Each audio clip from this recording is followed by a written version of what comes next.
What's going on? Who do we got here?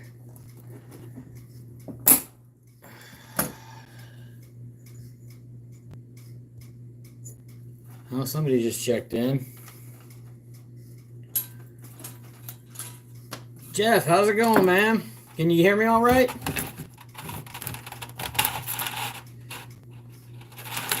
Just to start rolling. Just out here working in the shop, making some pogos. Making these guys here. So I can get some more traps in the ground tomorrow for the rancher. Trying to clear out some coyotes before the end of the season. So I just bought 4 more footholds. Got 7 in the ground right now, so we're going to throw in another 4. Kind of limited on space where we can trap on the property, so we're just doing everything we can to try and help them out. So I ordered all this stuff to make pogos so I can get these traps in the ground this season and help them out. We've already pulled 2 coyotes off the property, and I wanted to just kind of see. Our season ends at the end of February, so we've got until then. So I got a couple more weeks, and then we're out of time for the year. How about you? You guys still trapping, Jeff?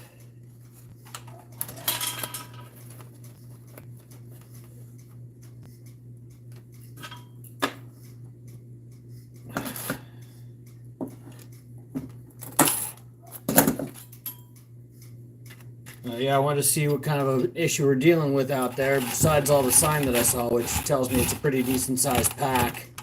I took my e-collar out and just kicked it on, called in a coyote in about 5 minutes, right to the back of the traps house. What's up? How you doing there, Jim? But yeah, called a coyote into the back of the property, and found out that my rifle's shooting a little bit high and right, because yeah, I missed a really easy shot on that one, but wanted to see what else there was, so I went out and just turned the collar on about 1 more hill over. This, mind you, this is right after shooting, and called in another 3 dogs. So this guy's got a bad coyote problem, because they did not even care that they had just heard gunshots on the other side of the hill. And they came in anyway. So he's got a pretty bad coyote problem. So I'm going to try my best here to help him out, and we're going to catch as many as we can, and then we're probably going to do some calling sessions throughout the year, just try and thin out these coyotes as best we can for this guy. Let's see how many. 1, 2, 3, 4, 5, 6, 7, 8, 9, 10, 11. Get a couple more. Make about a dozen of these. So we have plenty on hand. Basically making these to the specs that Coon Creek Outdoors makes them. He did a great video on them. Pretty simple process. He cuts these to about 22.5 inches. Makes his loops. And it makes about an 18-inch pogo. So I made another one right here. Just a 2-inch fender washer and a 20D common nail. Using the 20D 4-inch common nails. And I'm just building all these. Backlash, how you doing, man? So yeah, that's what we got going on here. So I figured I'd just sit here, work at the bench, and go live and chat with you guys and see how everybody else's season's going. Jim, I saw you caught quite a few cats the other day. You got what, a 3-cat day? That was pretty awesome. I have not been having much luck on cats, so. Yeah, I've seen you over on some other chats, Backlash, so it's good to see you here, man. Welcome.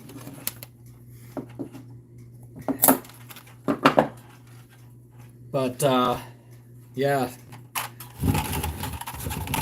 Let's see, what do you got here? Jeff. Pretty much everything but beaver ends February 29th. Okay.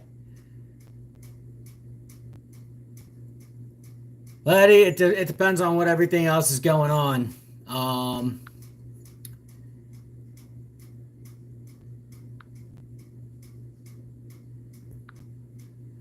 It just kind of depends on fur prices and everything else. So, I mean, making some money on it's nice, but I just enjoy trapping, as many of us on here do.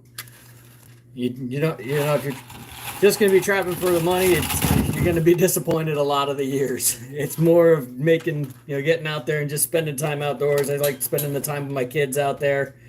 They get out there on the weekends with me.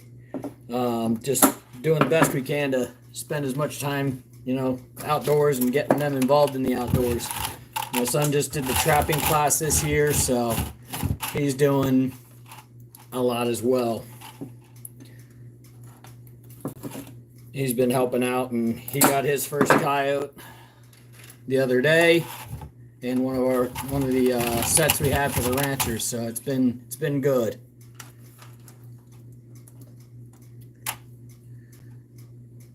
Thank you, Jeff, for staying on the trolls there. Appreciate you.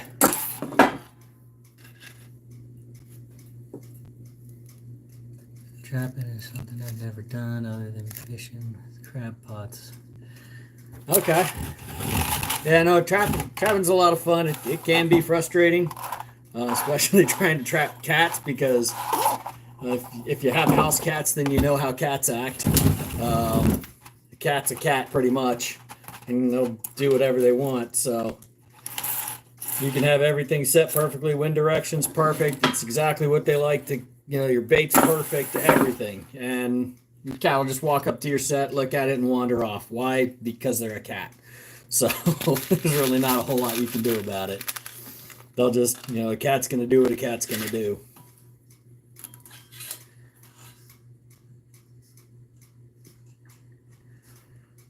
Oh, man.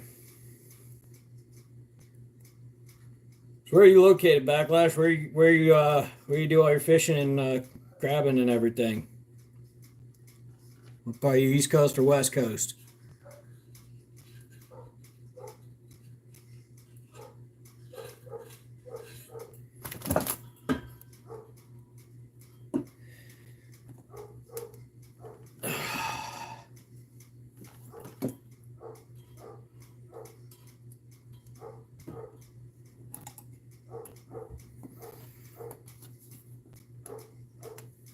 Jim, I got my tickets today.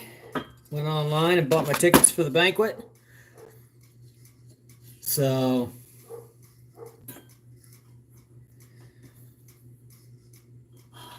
be ready for that. My wife and I are going to stay the night up there, so we'll get a hotel or something.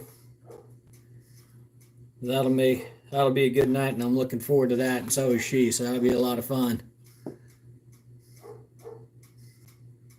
Oh, welcome, Blades Life.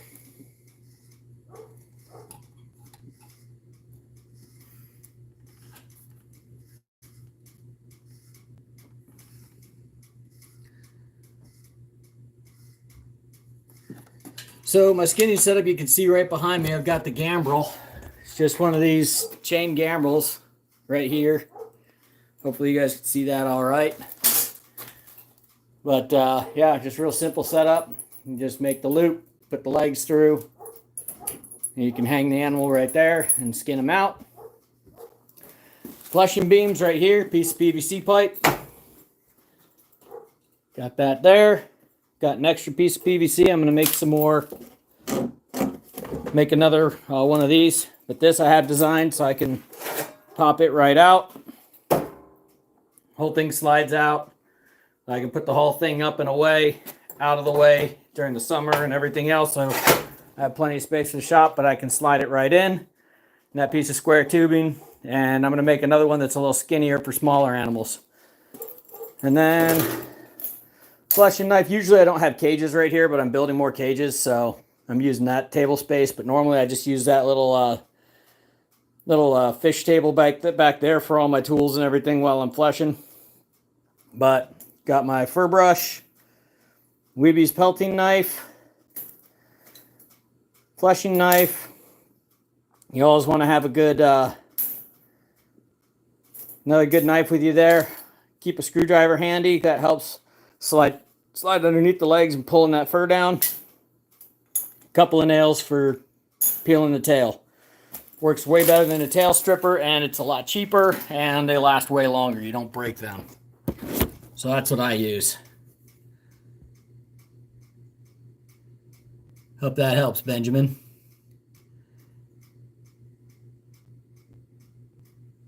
Yeah, we're really looking forward to it, Jim. It's going to be a good time. No problem, Benjamin. Jim, I didn't see it on there. Can you buy raffle tickets at the banquet, or do you have to buy them ahead of time? It may have said it. I just missed it, but looking to find that out.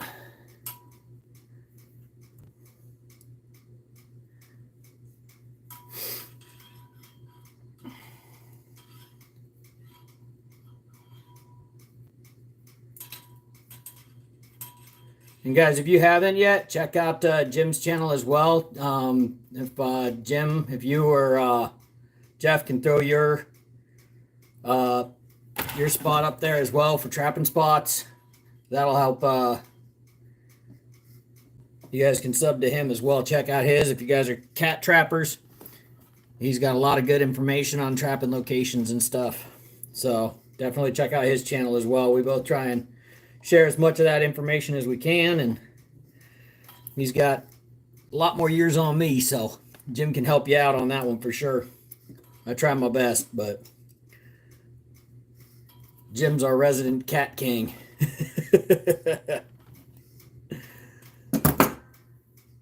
Let's see, you have to buy the raffle tickets at the sale. There are no pre-orders. Okay. Yeah, I just saw like they had some other ones on there. It's like you could do like different levels. So we just did the 2 tickets, but there's like the different levels, but I think that's more of just like for the tables and stuff like that. Okay, so we'll get the tickets at the banquet then. That sounds like it's going to be a lot of fun.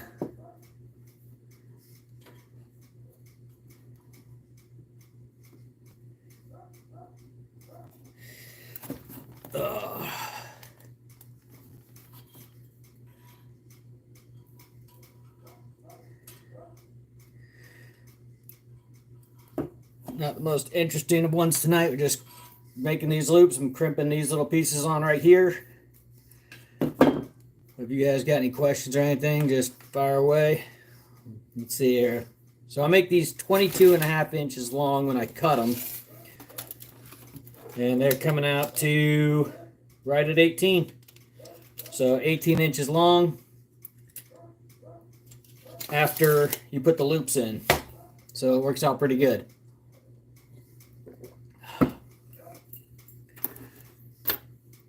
Got the line a little late today.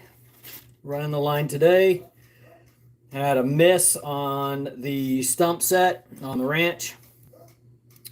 Not sure if it was one of the cattle or if it was a deer or something else. Not a whole lot of tracks or anything around, but it didn't look like it was a yote. A lot of the stuff was pulled out from the hole, but it wasn't like dug at and everything like you'd see normally with a coyote. So, you know, like these.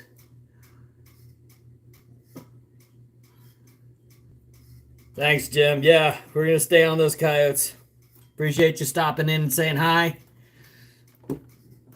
I know you're probably busy too. You're working on cats and everything else. You got a lot going on, so appreciate you stopping in.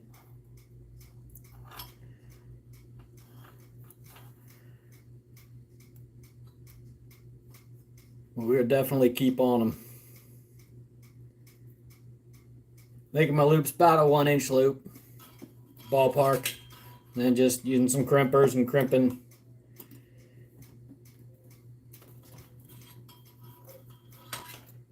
Crimping these little guys down.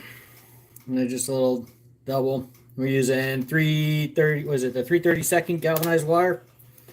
7x7. So it's real solid stuff. And I made that short on here a while the other day, And it was, hey, how's it going? That one Canadian, eh? All right. Yeah, it's these things set solid. I buried one into the ground the other day. It was this one. I buried this guy into the ground, could not pull it out, but everything I had into it could not get this thing to pull out of the ground.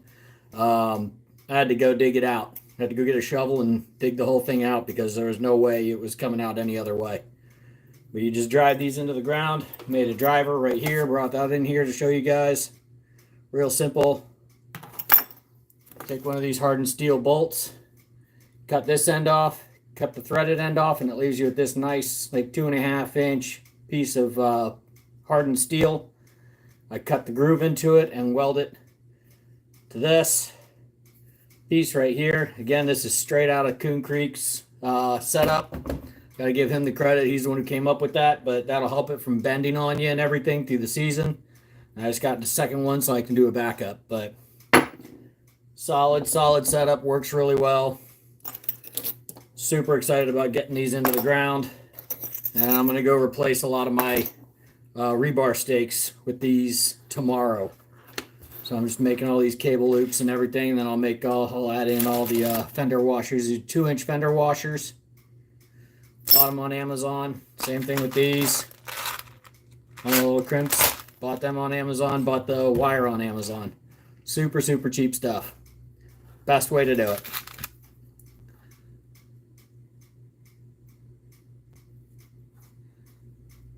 You see a deer hunter and trapping.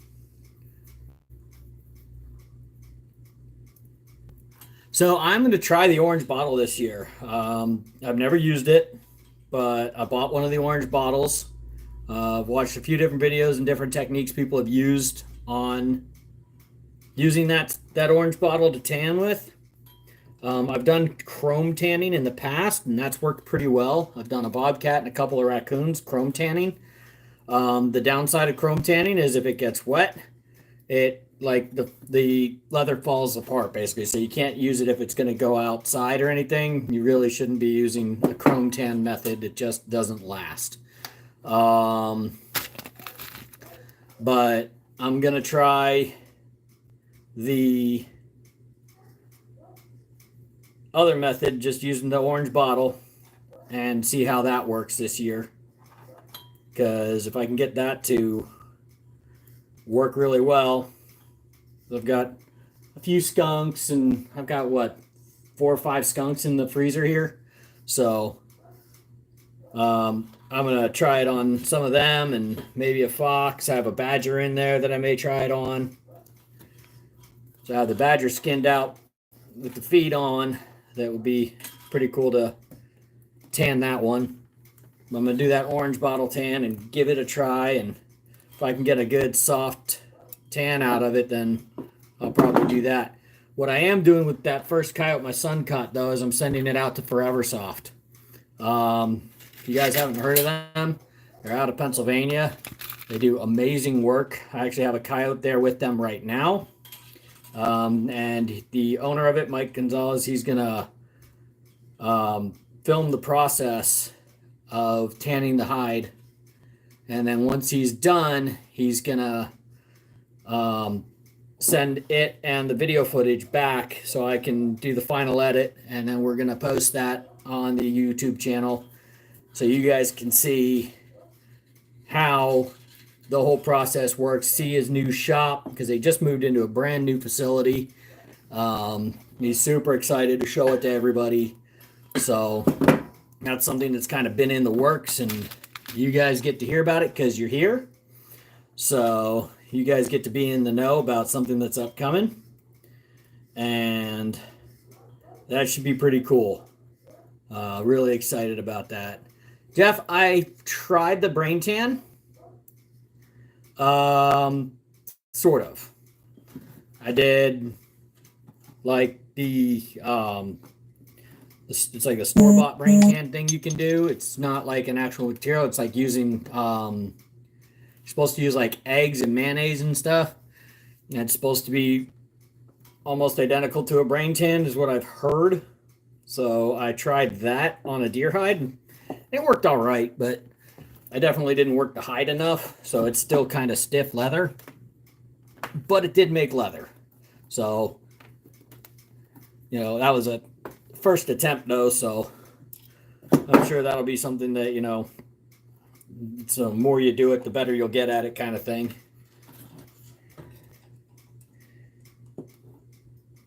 Kind of a practice makes perfect on that one.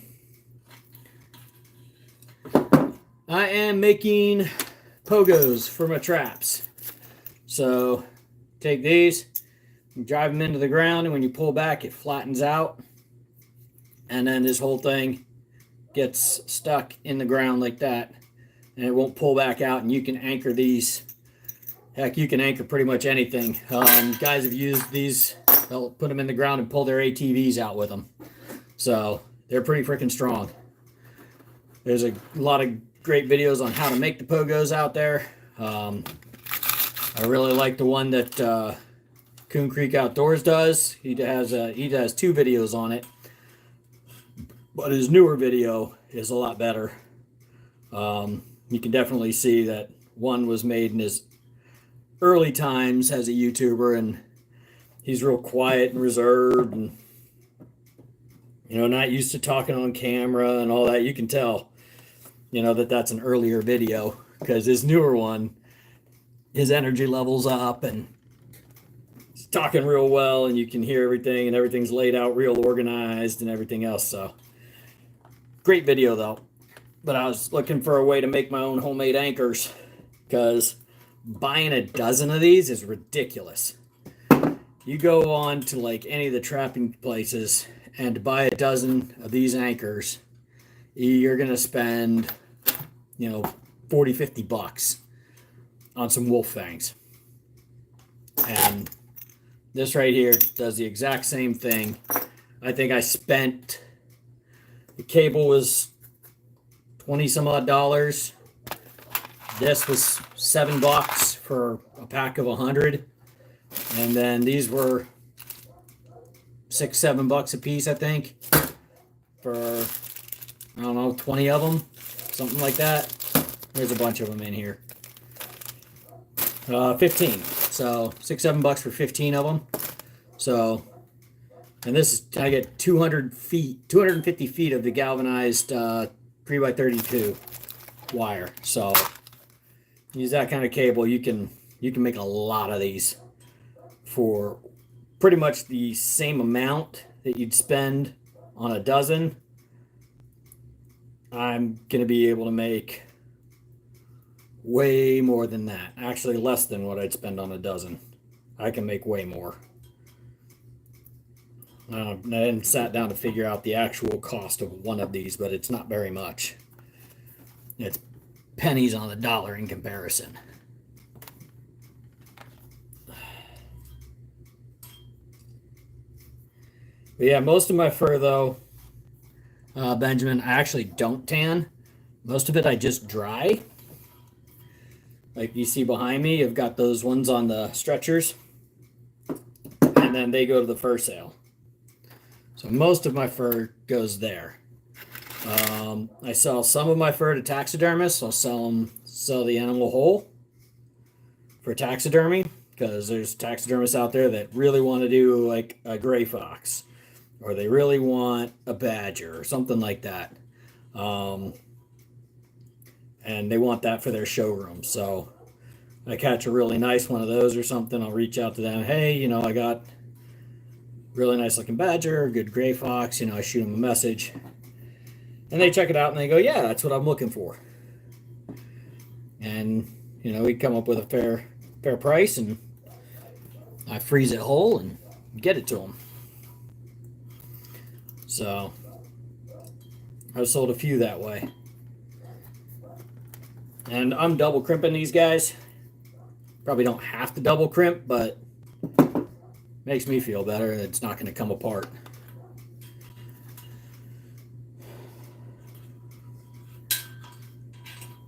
So Benjamin, where are you trapping at? Are you in Arizona? What state you in?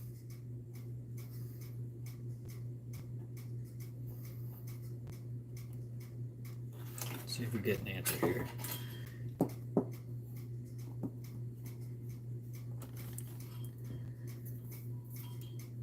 I'm sure there's other guys out there on lives too, though, so I'm going to be competing with them. West Virginia, okay. And how long is your season out there? Ours goes from November all the way through February, so we've got a long season, which is really nice. So you can really kind of play the weather out here if it's not being agreeable like it is right now. Right now it's 70, it was 72 or 73 today. It got ridiculous hot. Middle of February.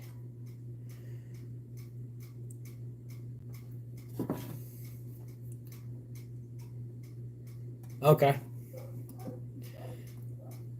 What do you target mostly out there? You targeting coyotes, targeting bobcats? What do you guys go for out there mostly?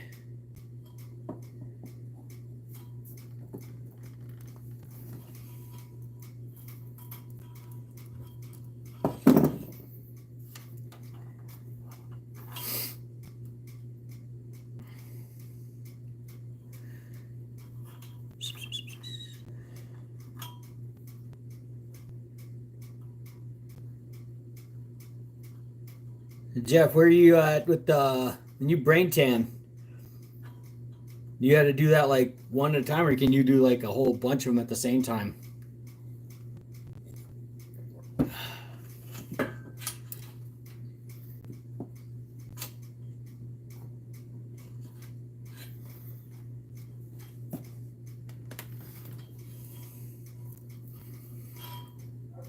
Fox and coyote are the biggest, but cats. Okay, I see what you're saying. So you guys got a lot of reds and everything out there, right? Or do you guys have some grays?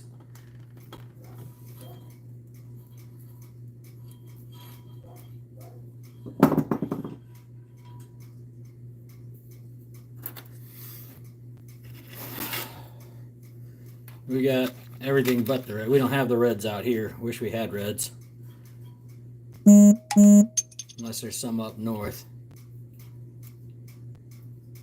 And mostly reds, okay.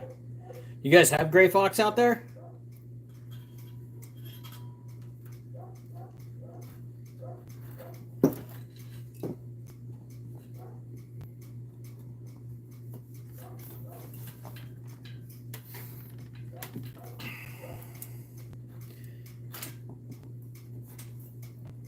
If I'm going to keep doing this, I'm probably going to have to buy the actual right tools to do it. Probably get one of those sort of, if it's like a swage or something like that. I'm going to start making more of these. That would probably be a lot more helpful. Never seen one, but I've heard they are around. Okay. Yeah, I grew up in Pennsylvania, so been a while since I've seen a red. We had a lot of them. They came back hard in my hometown and just absolutely wiped out the pheasant population because nobody was trapping in that area. You could have cleaned up on fox out there. My goodness. They're everywhere.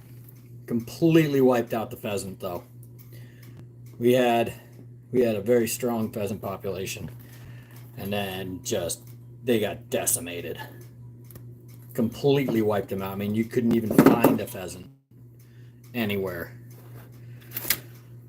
It just goes to show how important trapping really is. Because if you don't have trappers keeping those predators in check, it really can hurt the populations of all your other animals out there.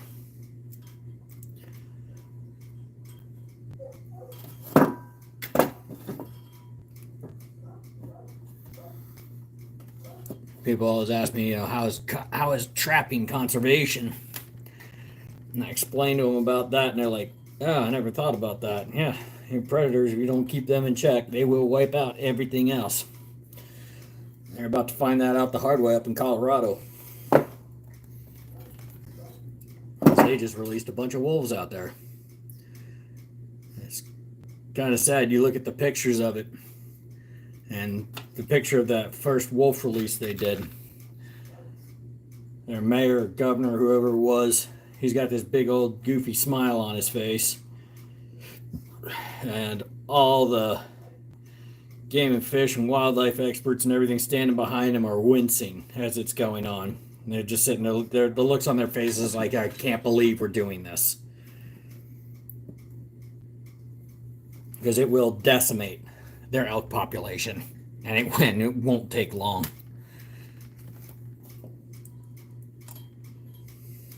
It's going to hurt their elk. It's going to hurt their mule deer. These people just don't understand how bad those wolves are going to be on those animals. And they're like, oh, we're re-releasing these wolves back into their natural areas. Like, no, gray wolves weren't down that low. We had the reds. We didn't have grays.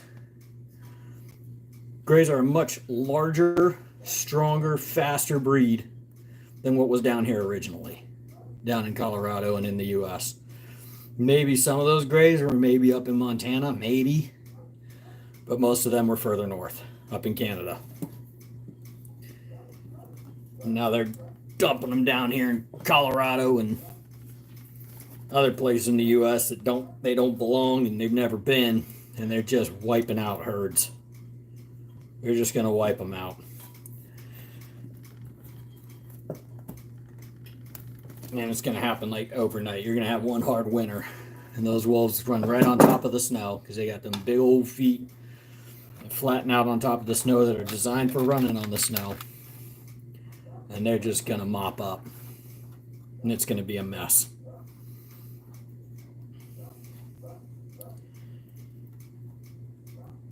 And then all the people are going to be, where'd the deer go? Where'd the elk go? Well, the wolves ate them. And it's going to wipe them out.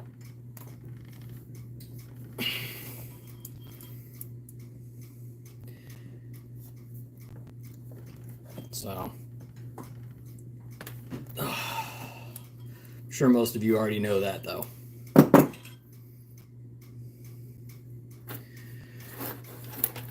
yeah, that picture was worth 1,000 words. That picture of those DNR guys just cringing as they're releasing these wolves.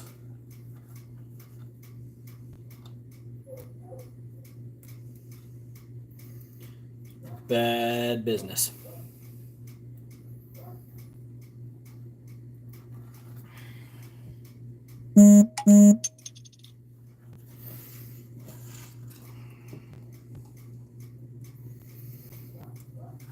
Right now I'm just making all the cables.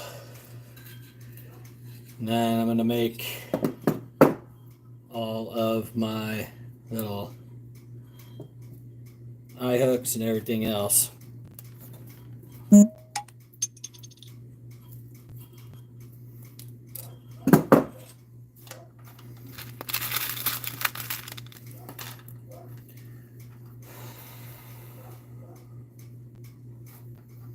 How's your season going there, Benjamin? You getting some good catches out there?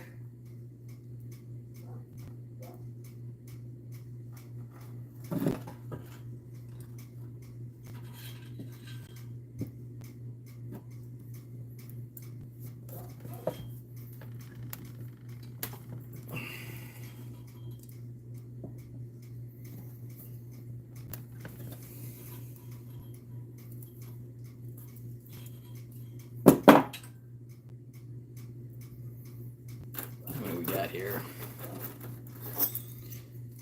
I don't want to count that one. That one's already built.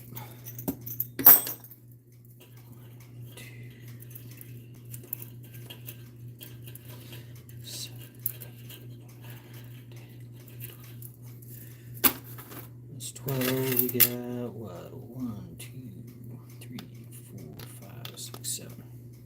For 7 more. So we'll do all of them. And I got backups. Do a lot of this summer. Just trap prep. Waiting for the quick links to get delivered. They're supposed to be delivered later on this evening. And I'll be able to link my traps up to these real easy.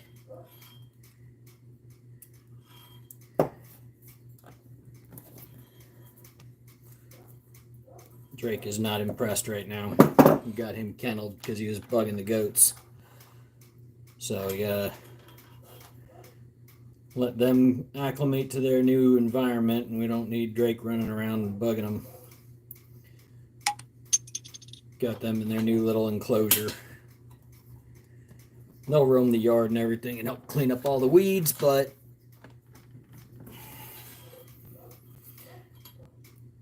today we're just kind of letting them settle in, get used to their surroundings, and know that their pen area is going to be where they're safe. So that when it's bad weather or we need them to go into their pen, we can get them in there quick and easy.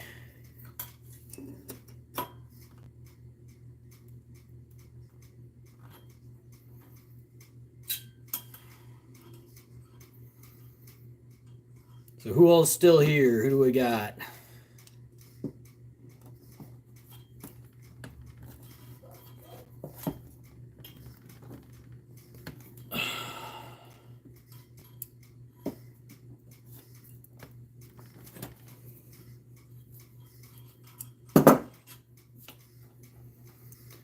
Oh, we got Benjamin on here. We got 4 more people on here. Who all's there? Can you guys still hear me okay?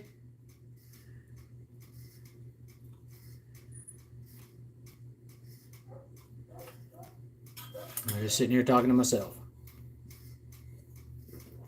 Good possibility. It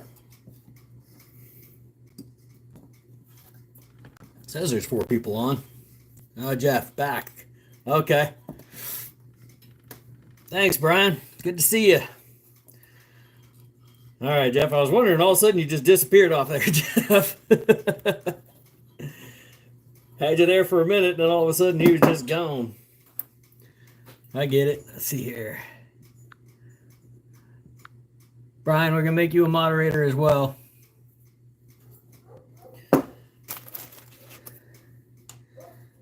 Just here listening, got my hands a mess while I'm... Oh, there you go, trimming a brisket. There you go. Heck yeah. That sounds good. We're going to do pork chops tomorrow. Just thawed out a whole bunch of pork chops, and then I've got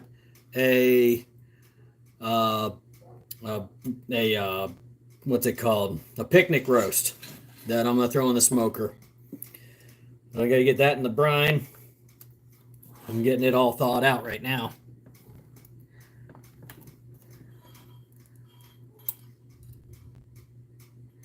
Yeah, Brian, I got to make a bunch of these tonight because I bought 4 more footholds today. So got them all prepped and painted and ready to go. But I bought those. We walked out of the cow ranch, and they're having a farmer's market outside. And my wife bought goats. So I got traps, she got goats. Compromise, right? Ugh. And it wasn't a bad price for a pair of Nubians anyway, so you get 2 Nubians, male and female, for $60 a piece. Couldn't really turn down that price. My wife's been wanting to get goats for a while, and so if I can get her some goats, and she's happy, and I don't have to spend $300 for a goat, I think that's coming out ahead, right?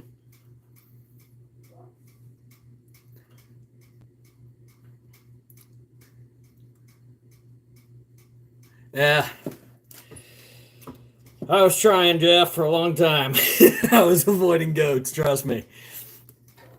Especially at $300 a piece for for the ones that she was looking at, which are these Nubians. They're $275 to $300 a piece normally. So I was like, yeah, sure, go ask them how much they are, expecting them to go $300. So I could be like, nope.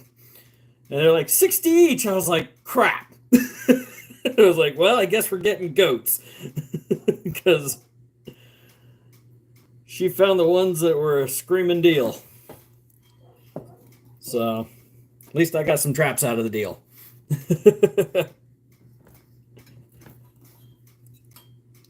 Worked out good for me on that. But my oldest daughter's all excited. She's been researching ever since we got them, looking up all kinds of stuff on how to take care of them and learning all about them and everything else. So all they're good for is lion bait. Yeah. That's probably all that's going to happen, but either that or the coyotes are going to take a bigger interest in my yard. Luckily, I have a Chesapeake Bay Retriever and a English Mastiff back here that would be more than happy to make a meal out of a coyote if it came in the backyard. So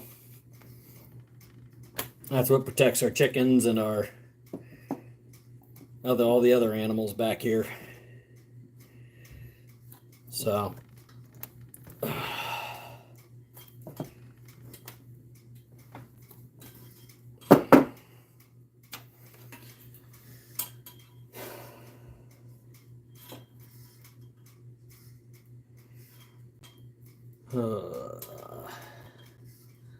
have to get caught up on those anchors. Need to make a few. Yeah, Brian, like I said, look at, I was saying this earlier, but check out Coon Creek Outdoors. He's got a really good video breaking down how to make these. That's what I watched. I was looking around, poking around, seeing what I could find. Everybody's like, oh, use these wolf fangs, use the wolf fangs. And then I saw something on his saying, making a pogo. I was like, what the heck is a pogo? And pulled up the video and I was like, hey, that's exactly what I need. He says he'll take 2 of these, shove them in the ground, hook his ATV up to them, and pull his ATV out with these in the ground. So they're freaking strong. And it's just 3/32 cable. That's all this is. But it's got that 2-inch fender washer buried in the ground. You're pulling against all that dirt, 18 inches of dirt above it. So these things are, and if you bury them deeper than that, then you're pulling against even more dirt.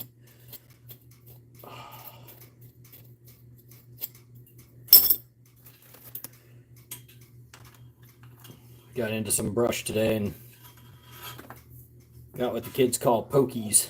Got a bunch of them in the palm of my hand, so, and picking those out and scratching them out of my hand all day. Little tiny hairs off the cactus and everything else out here. Good old Arizona, everything's trying to eat you.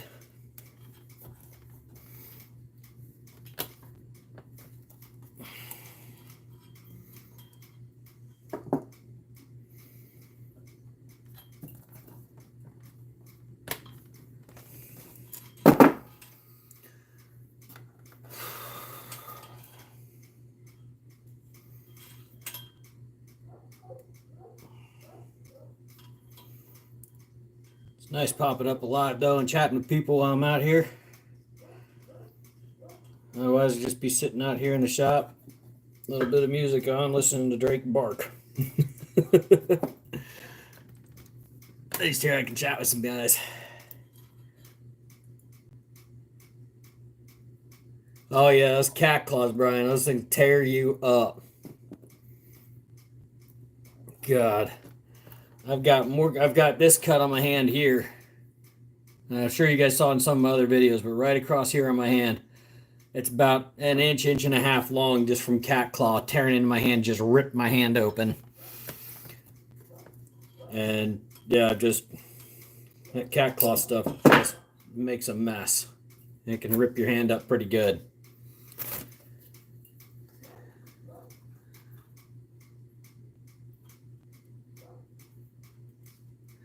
Yeah, I have rebar stakes in right now, Jeff, and I had a guy who pull a 24-inch piece of rebar out of the ground. Because if you don't have spring on the chain, you have to have like a jerk spring on the chain. If you don't have that on the chain, you can't have anything longer than 12 inches. So I had a bunch of 12-inch chain hooked to these pieces of rebar, and that yoke pulled that piece of rebar in, the foothold out. Just worked it until he popped the whole thing out of the ground. Which surprised the heck out of me, because I couldn't pull that thing out when I tried. But he worked it long enough that he was able to wiggle that piece of rebar and just walk it up out of the ground and cleared out with my trap on his foot still. So, which is never good for business, but is what it is. Happens, unfortunately. Good thing is the pack stays within a quarter mile of that ranch. They don't go far, because all those cows are calving right now. So odds are I'm going to find him hung up in the brush somewhere, or he's going to keep running around. I'm going to get him when I put the call back on, because I'm going to go out and call probably sometime next week. I'll go back out. I'm trying not to go out and call every day, even though it's very tempting with all those coyotes over there. But dropping nails everywhere. How many of these did I end up making? 1, 2, 3, 4, 5, 7, 8, 9, 10, 11, 12, 13, 14, 15, 16, 17, 18, 19. Alright. I got 20 of these. So I probably need that nail that I dropped. There it is. Alright. 1, 2, 3, 4, 5, 6, 7, 10. That's another nice thing about these nails. They're $6.50 a box. You can make all your little hooks and everything that you need. 1, 2, 3, 4, 5, 6, 7. There we go. I need 20 of these. So I don't have the tool for them yet. I just ordered it. But there's a special tool for making your own J hooks and everything else. It's like $23, and you can buy it from Minnesota brand. You can buy it from F&T. You can buy it. Heck, most of the trap and supply stores have them. But that's supposed to be here on like Sunday or Monday. They said 3 days. I'm assuming that's 3 business days. So I probably won't see that until at least Monday. So right now I'm just putting them in the vise here and bending them to size. Bend them to the cut I want. And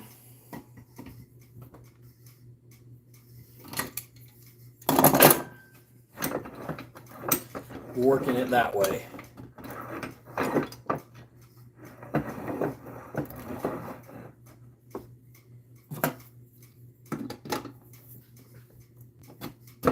Come on.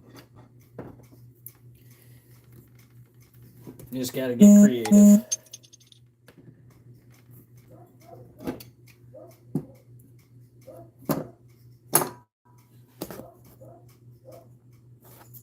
Same place, same hand, probably should be. Yeah, I do actually. I have a pair of, I have those ballistic, they're actually ballistic rated sunglasses that I wear when I'm out trapping. Just because I'm always,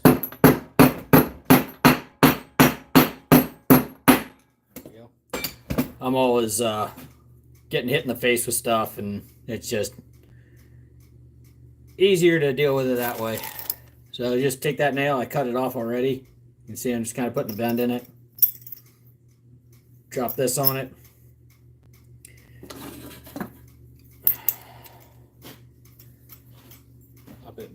here. Actually, you know, it'll probably be easier if I just grab another pair of pliers. There we go.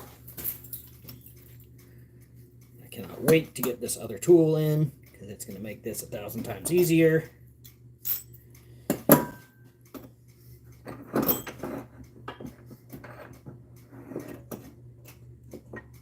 Yes, there.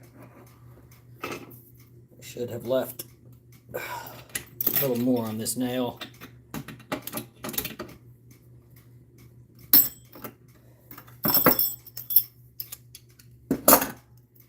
I'm gonna bend it a little more. Now I see why I left extra space on it first.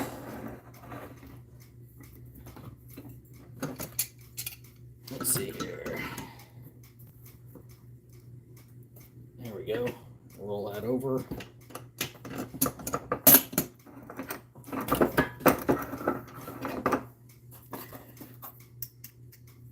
Slide that in. Come on. There we go. All right, so you got your little J hook basically made out of the nail. Take our pogo cable, put it on there. And then just crank down on it. Pinch it shut.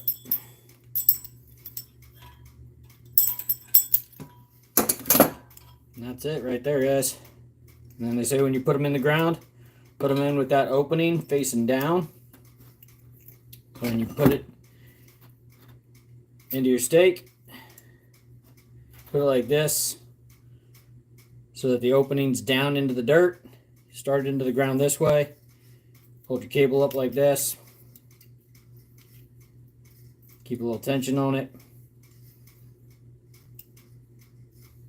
You just mount it in like that. Drive it into the ground. Works great. These are only 18 inches. I would not recommend putting these into the sand. If you're trapping in sand, use a long chain, hook onto a tree or something. If you're going to do sand or something, maybe 30 inches would probably be better. Or double stake the trap with two of them. But sand, most of the time, they're going to pull out. What do we got? Sorry, Jeff, I'm Mexico. I've had pogos pull out on me, so I still use good old rebar. Yeah, we've been getting a ton of the rain. We've been getting hammered recently.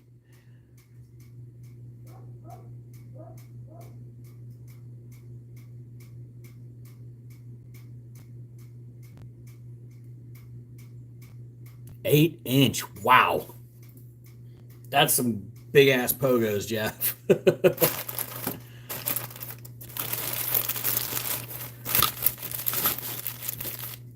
But yeah, I'll bet those hold amazing.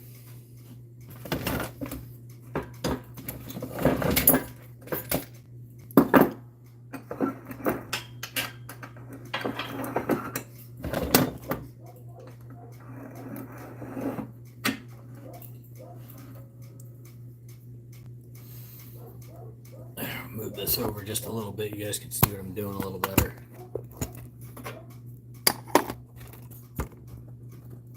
So I can stand that up. That'll work. So yeah, I've got my vise right here. Just put the nail in it and bend it down to a little past 45. That's what I've been doing. It works out pretty good. There's your nice little bent piece of the nail there.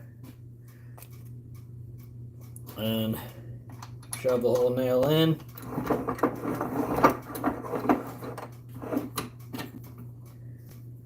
Make sure it's somewhat straight.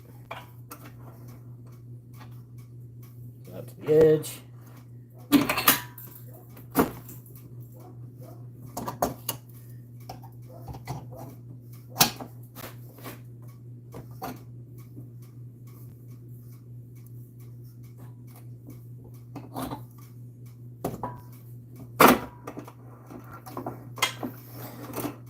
Back. Wow, I did not do that one straight at all. Now.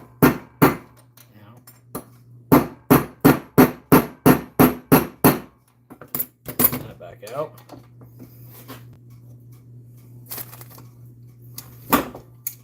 Warp the crap out of that one.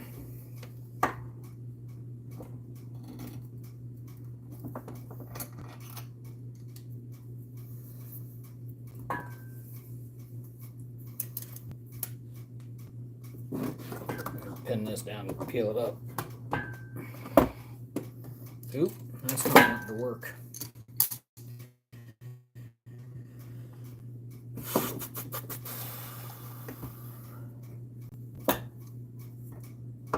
So I thought that actual tool, there's an actual tool that's used for this, and it works out very nice. Without it, you end up fighting the nail a lot.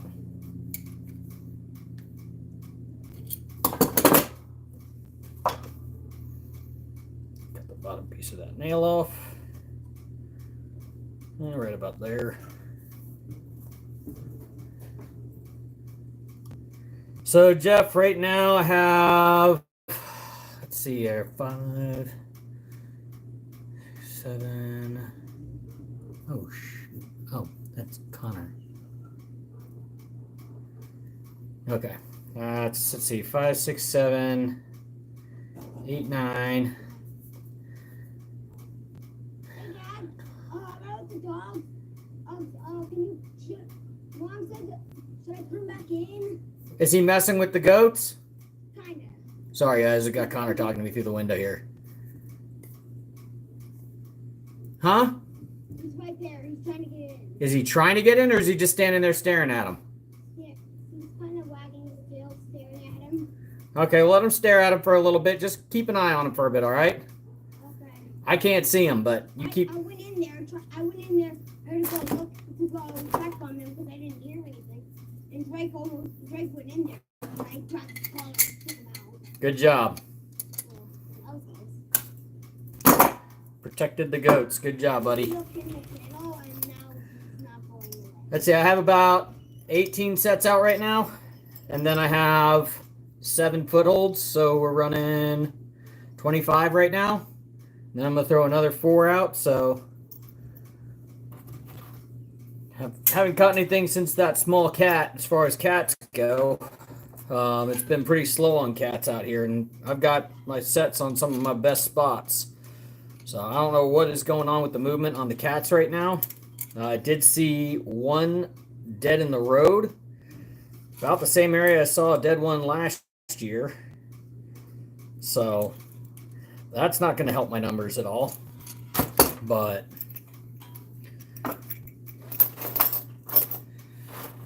yeah.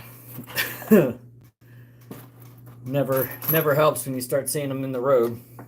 And that's literally across the street from where I had a set. So I had a cage in that spot. Huh? Drake's trying to get me to let him in. Well, don't worry about it. Just go back up to the house. Sure?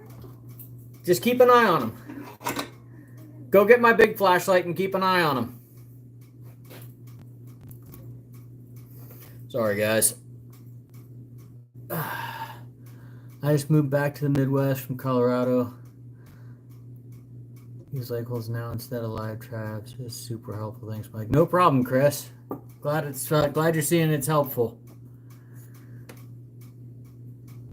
Like I said, definitely check out that video from Coon Creek on making these pogos. I'm just kind of doing it as we go here, but if you want to do it, 2-inch fender washer. I make my J-hooks and everything with these. They're just the common nails from Ace Hardware. They're the 20D 4-inch common nails. For a 1-pound box, it's $6.50. I'm using the 32 or 3x32 galvanized 7x7 cable, and then just the wire crimps for the cables, just to crimp it on and make the loops. If you cut it at 22.5 inches and put the crimps on, you'll get about an 18-inch long cable. to hook your pogo to. Well, yeah, I'm making my own J hooks out of these nails. Super cheap way to do it. If you're trying to save some money on them, good method. Good way to save some money on making these. Let's see if I can find a way to bend these. There we go. Sometimes you just gotta get creative. That's what we do as trappers, right? Get creative.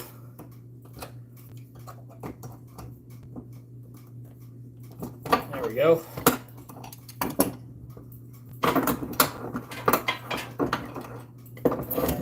Out of the way. Flatten it out a little. Sorry for the noise, guys. But there's another little J-hook made out of the nail, basically. And then throw my loop in there. Bend it down just a hair closer. Actually, I'm going to cut that off, cut off the excess. So the excess amount that I'm cutting off, guys, is about an inch. About an inch long piece that I'm cutting off as excess, and then folding the rest of that down over the loop. But it's easiest to leave it on. I tried cutting it off ahead of time, and it makes it a lot harder to bend the nail and get it where you want it. So the best thing you can do, leave that on until you get to this point, and then cut it off. Just that piece there.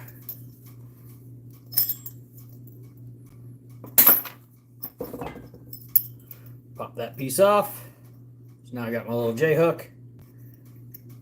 Pop it on my cable there. And then use my channel locks and just crimp that nail all the way down. Stu on Coon Creek uses a it's like some fence snips or something like that he has. He really likes to use those. I'm just using what I've got available to me. I don't have those, but big pair of channel locks seems to do the job. And then there you go. Another pogo. Like I said, I've got the quick links coming from Amazon. I ordered a bunch of quick links. They had a 24 pack for $13.99. So jumped all over that because that is way cheaper than buying them anywhere else I could find. So figure if we got a good deal on them, why not? Let's see. Drake! No. No, Drake. He is way too interested in those goats.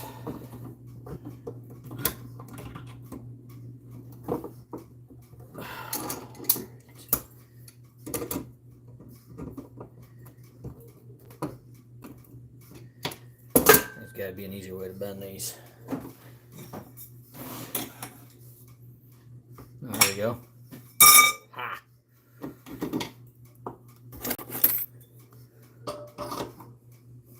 Oh, that's going to work awesome. This little piece of square tubing, throw that over the end of the nail, and you can bend it over real easy. Get yourself that nice shape.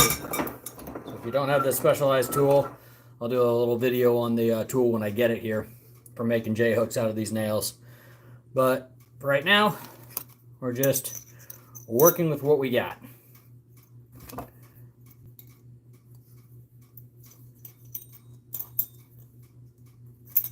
really wish I had a pair of bolt cutters with me. Get the excess off, so I got a nice little J-hook. Throw it on. So yeah, Jeff, I'm looking at about 25 sets including footholds right now. And I'm putting out 4 more footholds tomorrow. There's another spot these coyotes are traveling on this ranch. So we're going to do our best to really drop the hammer on them. Because I was talking to the rancher today and his wife, and they had another cow drop a calf this morning. And even with them sitting there, these coyotes are still trying to come in on these cows and their calves, even with the rancher sitting right there.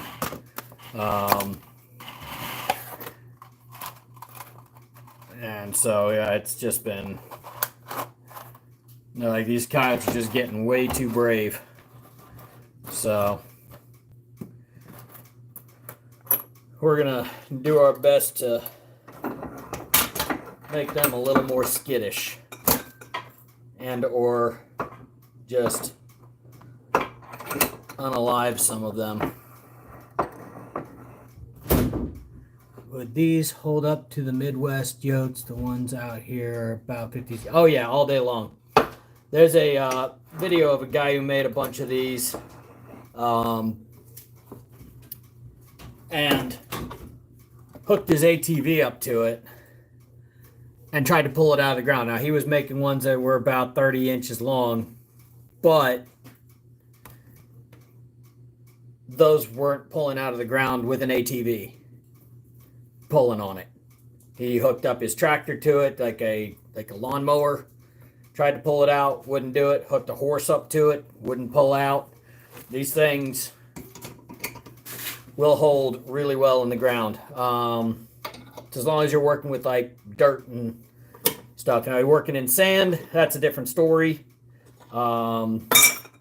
Jeff was saying on these that they they can pull out of there, but he's used on like some of the sandier banks and stuff. He's used them, but with like 8-inch plates rather than 2-inch washers. These are 2-inch fender washers and the common nails. So, but yeah, they're working great for me. And like I said, I tried pulling one out of the ground. I've made one just to kind of test it. So I was talking to a couple buddies of mine about it, and they're like, well, I'd make one and test it first. So I was like, all right, cool. So I made that one. Could not pull it out of the ground. Made that little short video on that, and it was not coming out of the ground at all. So these will hold a 50, 60 pound coyote all day long. As long as you're not just sticking these in sand. These ones are 18-inch ones, but I mean, you can make these as long or as short as you want. Just to make sure it holds everything, though, I'm going to stick with the 18-inch ones. Just to make sure nothing gets away.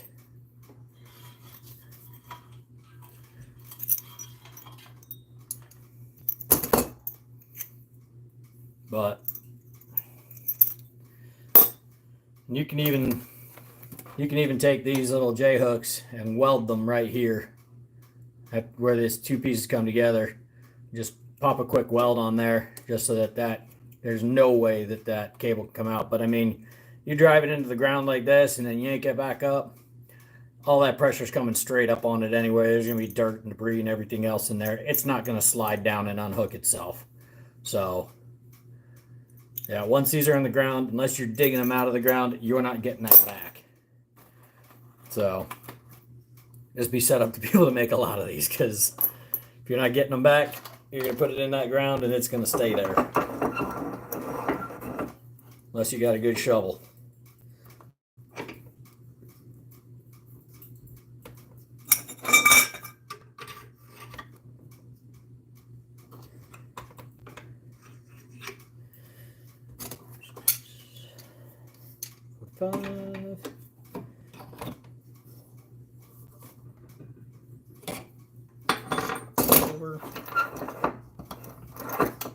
That works way better.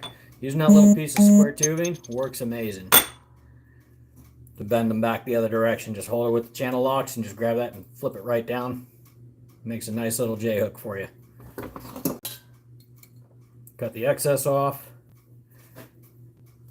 I have chunks of nails everywhere. If I had a pair of bolt cutters, this would be way easier. Where did that go? Oh, there it is. Found it. It's the downside of doing it that way is pieces shoot everywhere.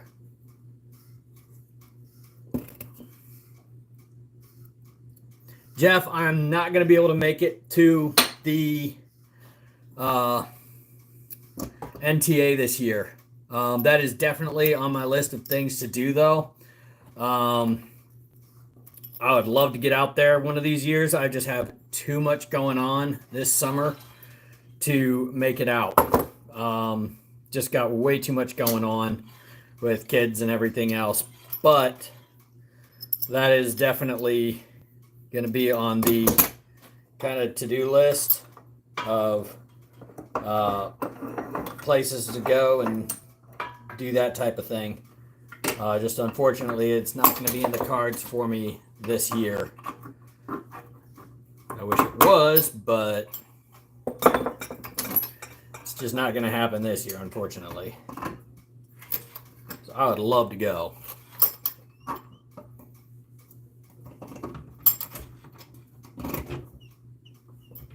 Drake, knock it off. Sorry, guys, the window's right behind you guys, so I can see him messing with the goats at least. Or at least trying to. He's trying to get, he's got a big old piece of wood up there and everything else. Drop the cable. But yeah.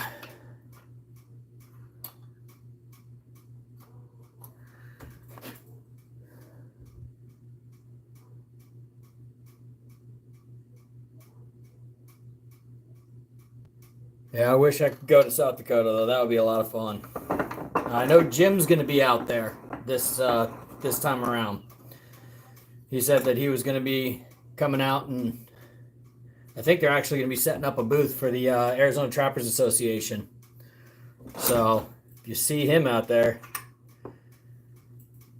definitely stop in and say hi. Jim's a great guy, and I'm sure you guys have plenty to talk about.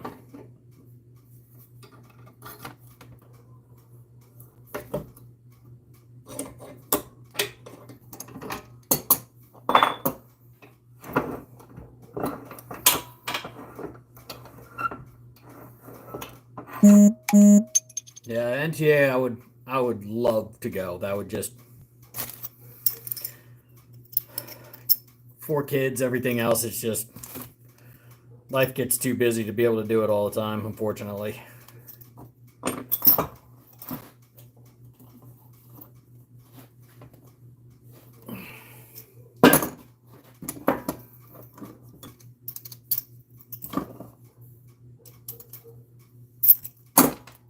There we go, that's easier and way less messy.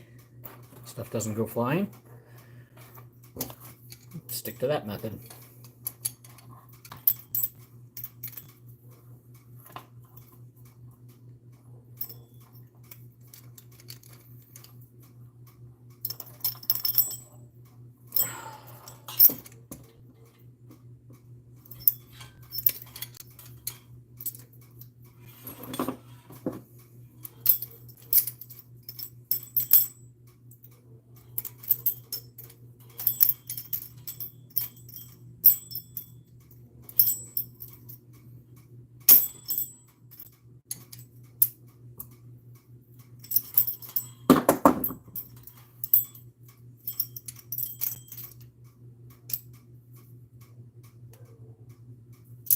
That's awesome, Brian.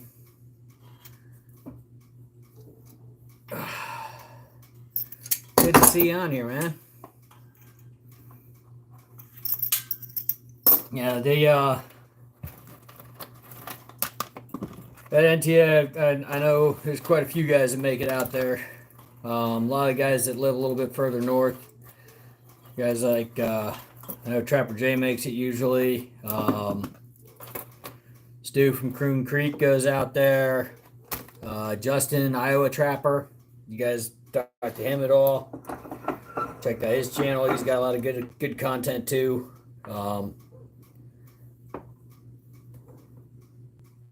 They all have some really great content, but a lot of them live a lot closer to there, so they're able to make it to those type of events.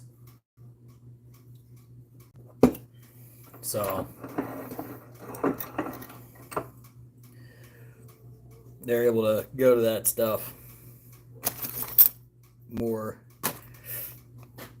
regularly than guys like us who are way down in Arizona, you know, being able to do that.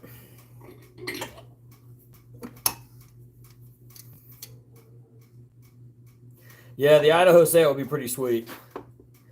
Jim's gone up to that one a few times as well. Rusty's a good dude. I've talked to him quite a few times on the phone. And that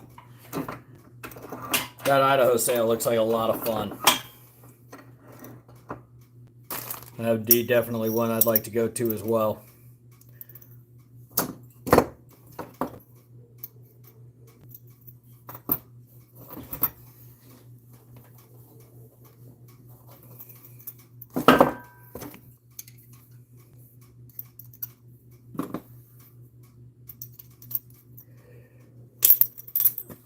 Something the Idaho sale has that hopefully, you know, as our sale grows, we'll be able to attract buyers from is a lot of the craft market. They actually have a craft market room where they sell the skulls and the antlers and all that kind of stuff at their sale as well. And, you know, right now our sale's not to that point yet, but it's growing and it's growing fast. So hopefully, there we go. Bend this in the right direction before I crimp it down. Hopefully, you know, we'll get to that level where we'll be able to have a craft section and have buyers that, you know, come out to the craft market and buy skulls and buy antlers and all that stuff, because the Idaho sale, they've got all that stuff going on. I think that's kind of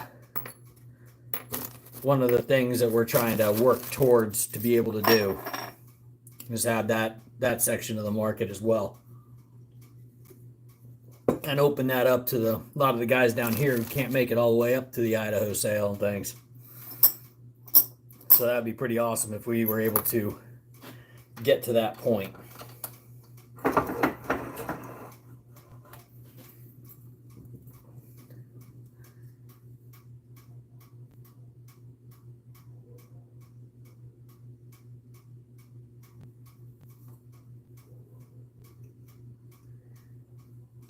That'd be pretty sweet, Brian.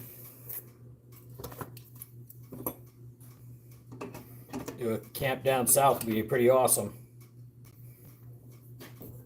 Not that other camp, I mean, that junior camp that we did this year was excellent. My son had a blast and had already started asking, you know, hey, are we going to do that again next year? Do we get to go again next year? I said, absolutely, we'll go again next year. No reason not to. Yeah, he had a ball. He thought that was just the greatest thing. The kids got real involved.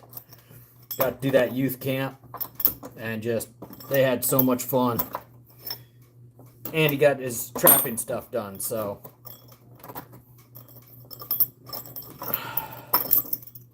That's cut enough.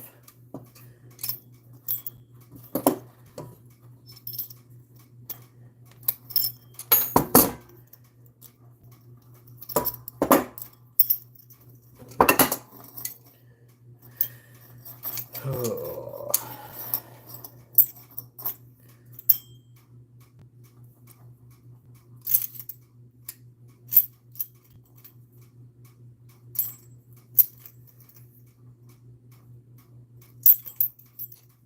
I think people are trying to feel it out and see see how the association goes. I think there was that long period of time where the association was not as active, and I think that kind of slowed people down to getting involved and doing more of this stuff. But I think more of them are seeing, you know, what all's going on, and that our leadership is really pushing to get more things going on and get more people involved. And that's going to make a big difference. I think long run that people are seeing that, you know, we've got a very active group of people that are leading the association, and that's going to get more people excited and get more people involved, I think, because they're seeing that energy is going to feed. You know, they'll feed off that energy, and I think that'll get more people involved and getting going in it.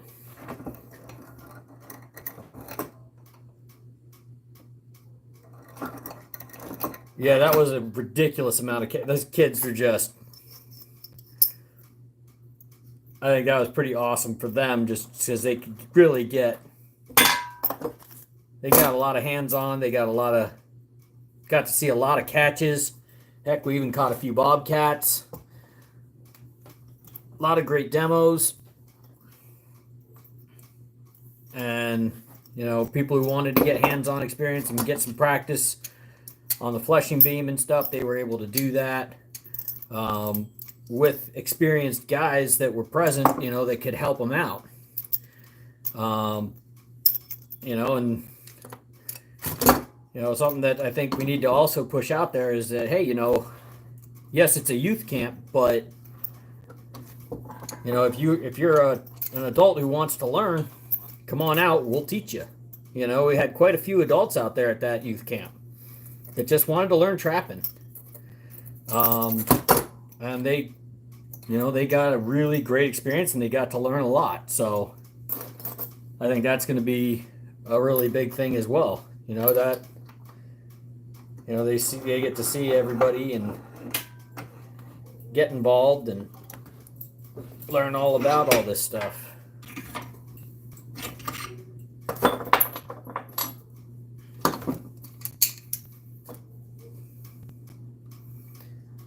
Yeah, so I'm looking forward to that for next year. That's going to be a good time.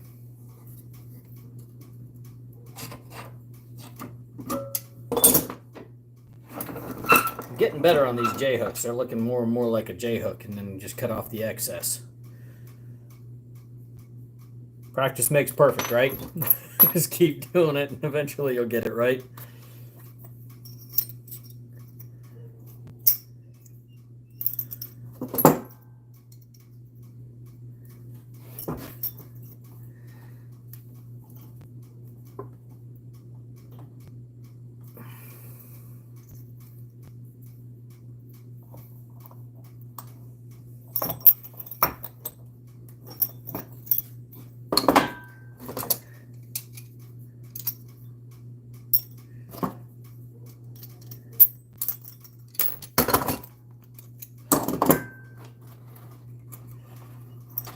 The other nice thing I really liked about that youth camp was the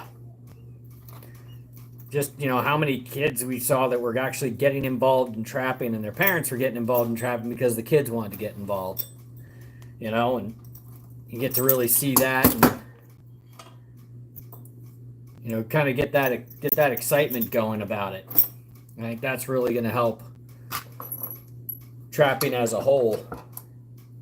Is, you know, passing that on to the kids.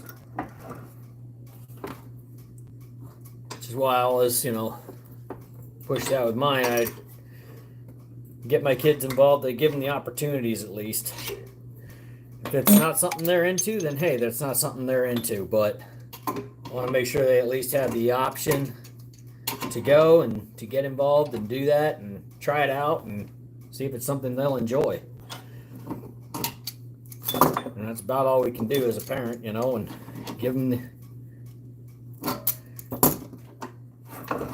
give them the ability to at least give it a shot. See if it's something they'll get into.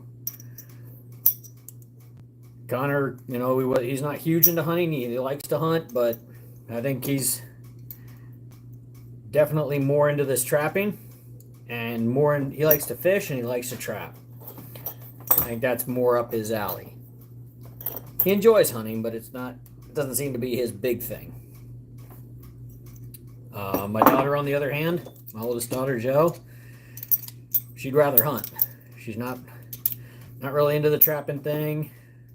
She'll fish if it's, there's nothing else to do while we're out camping. She'll go fish, but again, not her first choice. Whereas my younger son, Wyatt, that's all he wants to do is fish. He'll go out and play with his tackle box for hours, just messing around with lures and stuff. So,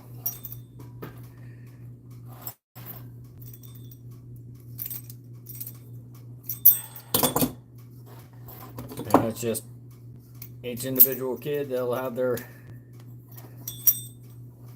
stuff that they're into. So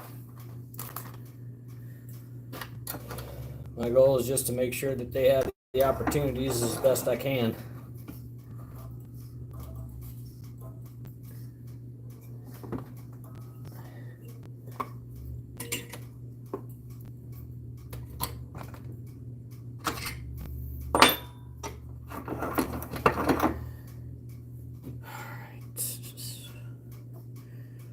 Oops, took that out too early.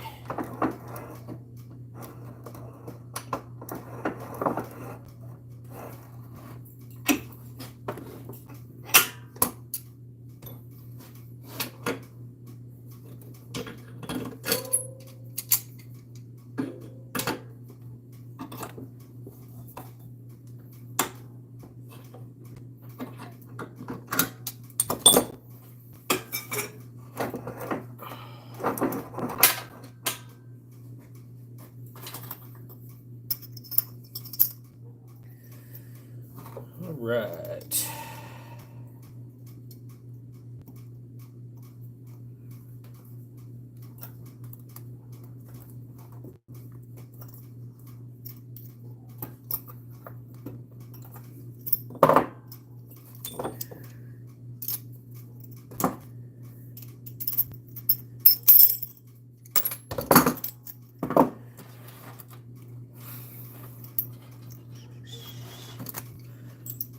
Hopefully some people are finding this useful. So Chris was on here earlier. He was finding it helpful.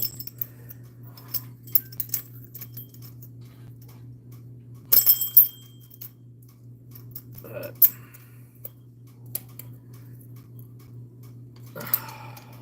there we go. That'll crimp down better.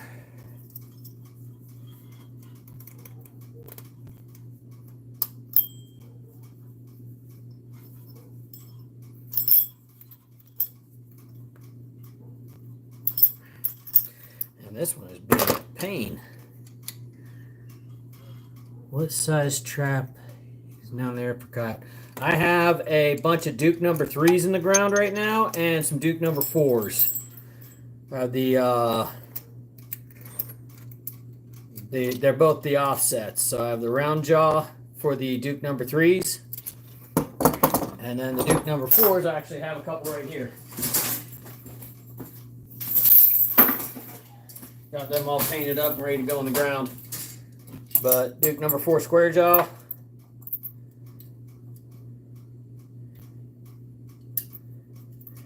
Got the 4 spring. All set up, ready to go. Get that piece of wood out of there. Painted them all and then snapped them off, so. Yep, there you go. Duke number 4 square jaw. Definitely holds the coyotes well. Duke number 3s work great too.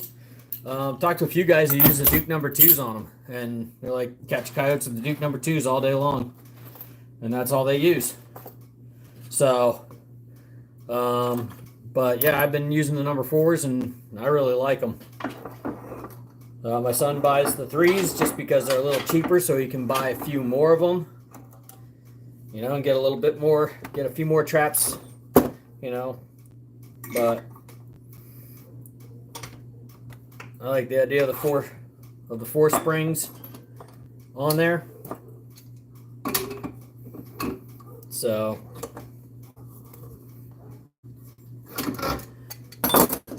what are you using up there, Jeff?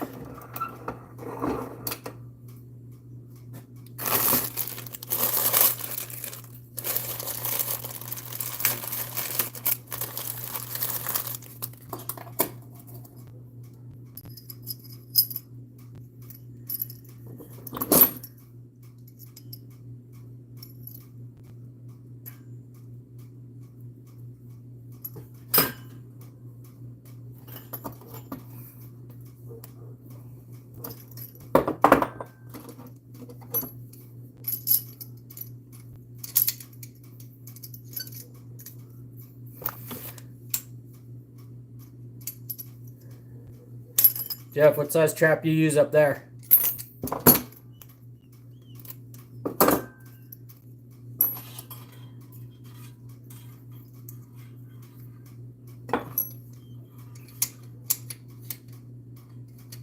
You know, a lot of guys really like the 550s and whatnot, so.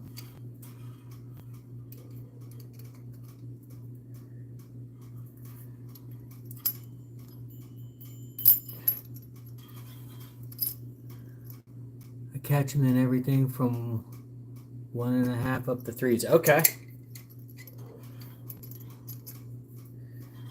I actually have a 1.65 in the ground right now. So, because I had it, so I was like, well, we'll throw it in the ground, see if it catches. Give it a shot. See what happens. And the coyotes have messed with that set a few times. Haven't gotten caught in it yet, but the last 2 times they've messed with the set, they've pulled all the backing away from the back. They won't go around to the front for some reason. I don't know if it's too obvious or what. So I'm going to probably, when I go through and put all these pogos on these traps, I'll probably blend that one back in a little better. Maybe it's just not blended enough and it's just making them edgy. I mostly use the number 3 bridger. Okay. Yeah, the one that I have, the 1.65 is a bridger. It's just a trap I bought a long time ago before I really knew much about trapping, knew much about anything, and I was like, well, that looks like a big enough trap for a coyote. And everybody's like, yeah, you should probably go a little bigger than that, but I've heard of guys using them, and I mean, heck, you're using the 1.5, so probably can catch them in just about everything. If you catch them right, they step on it right, they'll do what you need them to do.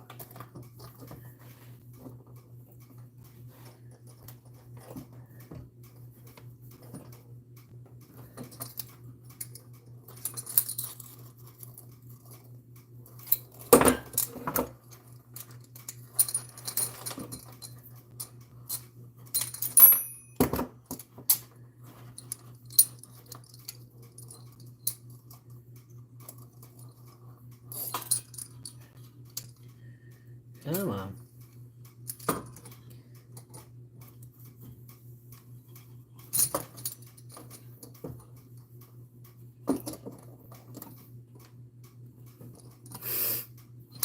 I like those bridgers. If you were comparing them to a Duke, what would be best?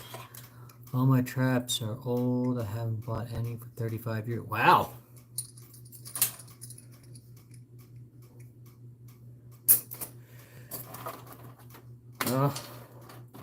I'm just getting going, Jeff. So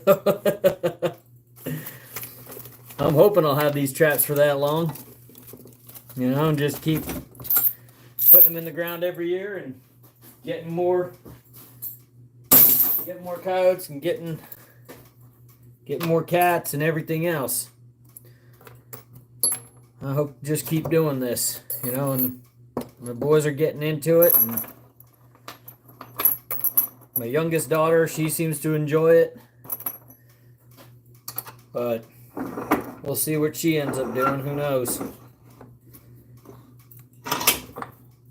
But I give my girls the same opportunities as my boys. If they want to go hunt, we go hunt. We want to trap, we go trap. My youngest was pissed at me last year when I told her trapping season was over. She was not happy about that.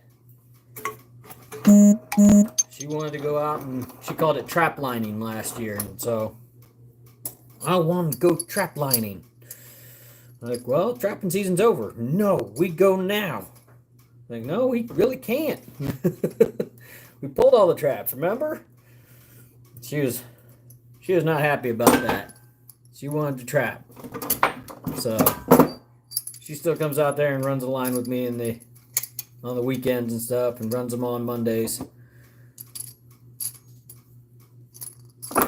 So she likes getting out there, seeing what's going on and catching stuff. So she's been enjoying it. See how long that lasts. Hopefully she keeps doing it. She sticks with it. But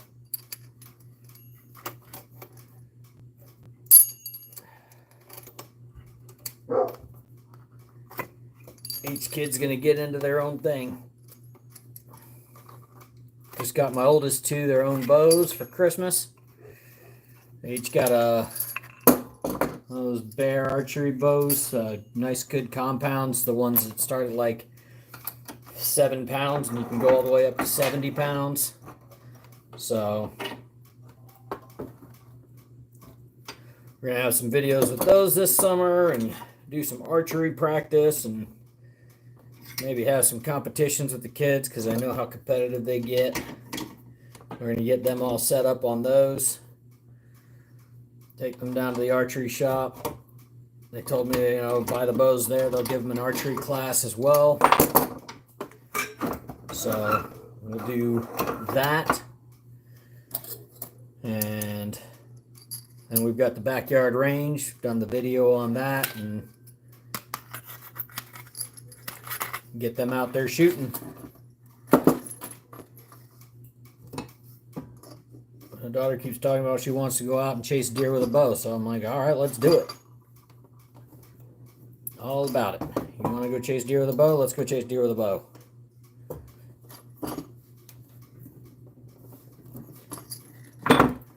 Be totally on board with that one. That's a lot of fun. It's tougher out here, but it's fun.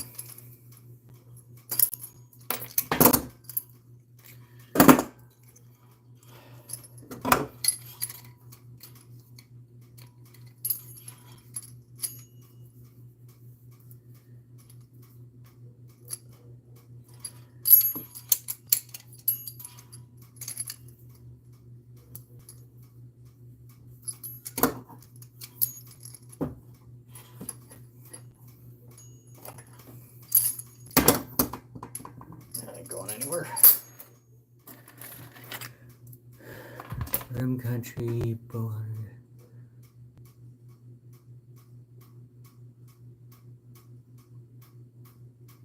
Last weekend in July. Okay. Let's keep an eye out for that. I've got last weekend in July is always busy for us too, because that's usually right before all the kids go right back to school, and my wife being a teacher, that means classroom prep and everything else, because usually the last week of July is all their in-service that they do before school starts again. So that gets real busy for us, but if I could sneak up there and do that one of these days, we'll probably do that. And got a buddy that lives up in Wyoming that they do a really cool archery shoot up there, 3D archery shoot every year. He's been trying to talk me into going up there and doing that. Again, that's another big trip. So trying to find the time to do that. And his daughter shoots in it with well, and his daughter is only 5 hours older than my daughter. So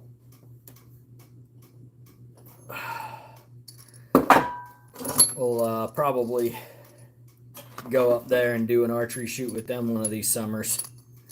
I think that would be a lot of fun.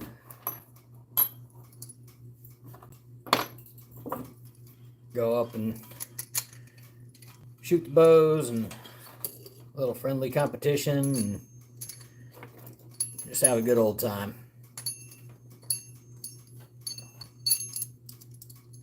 Come on.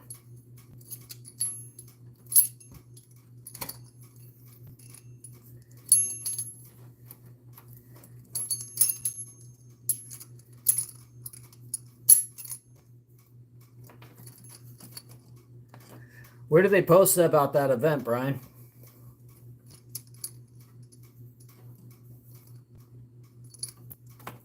Do you know what site they post that on?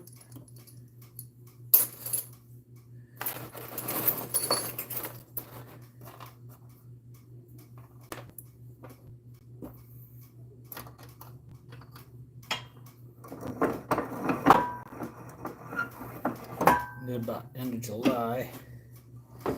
Is that on like the Bowhunt AZ Facebook page or something? Or do they put that in like the Game and Fish stuff? Is that going to be in like the regs? Is that one of the events that they put on?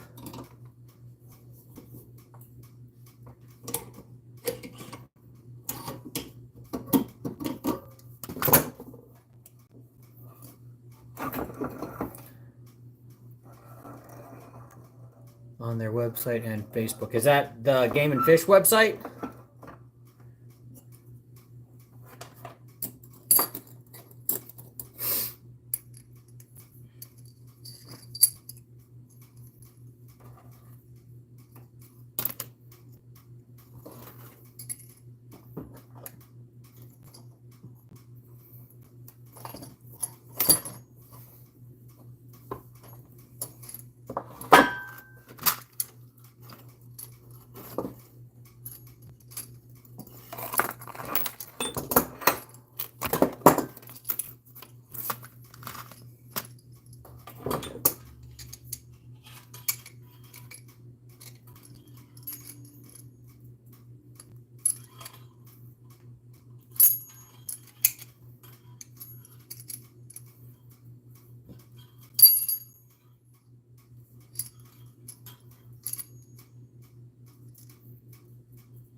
All right. Well, that's all of them right there. Big old handful of these guys. Had them all made. Another thing I got to do tonight is board a coyote.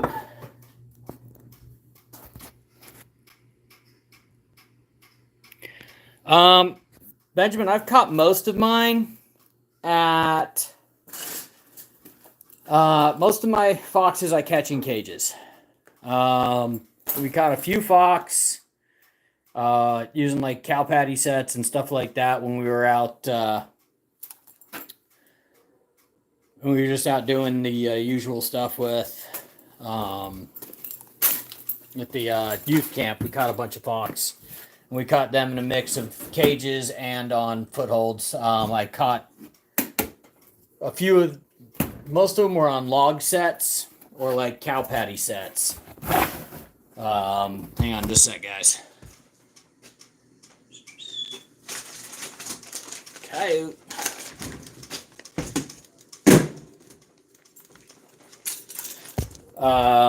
Yeah, so we got them on the cow patty sets, and we got them on the oh my god, I've got all kinds of stuff tangled up here. We catch them on like a log set and stuff. So that was what we had the most.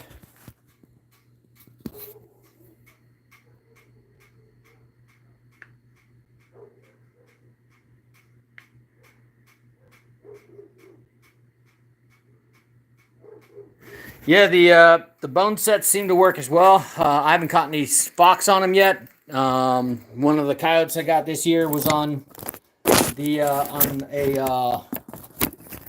one of those just big old cattle bone. And then the other one, let's see where I can set this up here. There we go. Sorry guys, light's not great right here, but we'll work with it as best we can.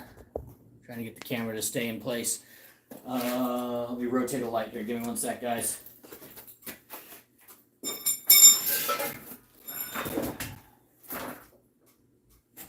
There we go. A little more light. That's better. Okay. So, where was I? Oh, yeah. I was using the cow bone set. Just had a big old rib bone stuck in the ground. That worked really good. I got one of the coyotes on that. And then the other one that they've been messing with mostly is this. I found a big old chunk of stump, probably 2.5, 3 feet long, and about a foot, about 2 foot off the ground round. And I rolled it away. I rolled it to the side just to kind of see what kind of dirt I was working with, and there's a big old mouse nest underneath. So I just mounded up that mouse nest and made my dirt hole right there.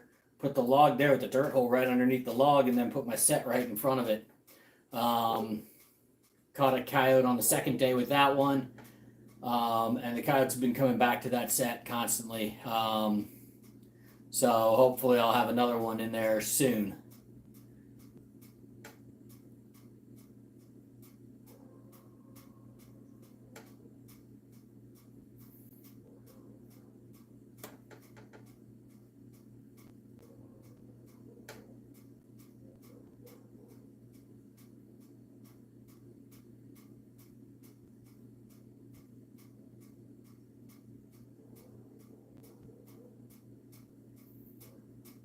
Yeah, all right, we do a lot. Right now, this time of year, it's mostly trapping related. I do outdoor gear reviews every month. I get the Hunt Vault gear in and do a lot of trapping and do a lot of gear reviews. Summertime is more around fishing, camping, survival gear stuff, things like that.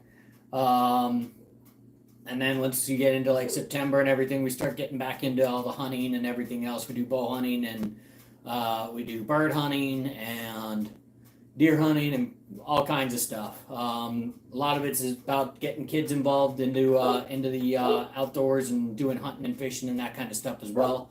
So a lot of it's getting my kids out there and everything else. All right, Jeff. No problem, man. You've held with it for a while. I appreciate you, buddy. Thank you very much.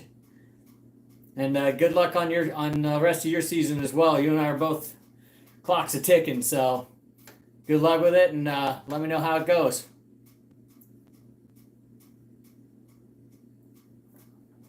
And thanks for stopping in, Jeff. Appreciate you, man. All right, guys, we're going to get this coyote put up real quick. I've got some wire stretchers here. Just going to throw him on that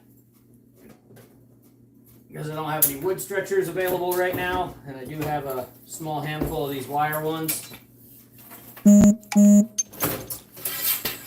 Out of the way.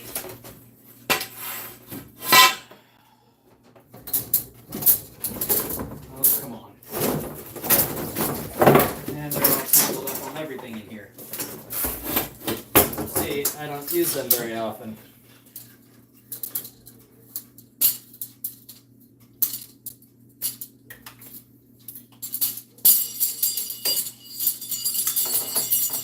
So I had wood stretchers available that would work. I'd probably use them, but we'll just use these guys and call it a day.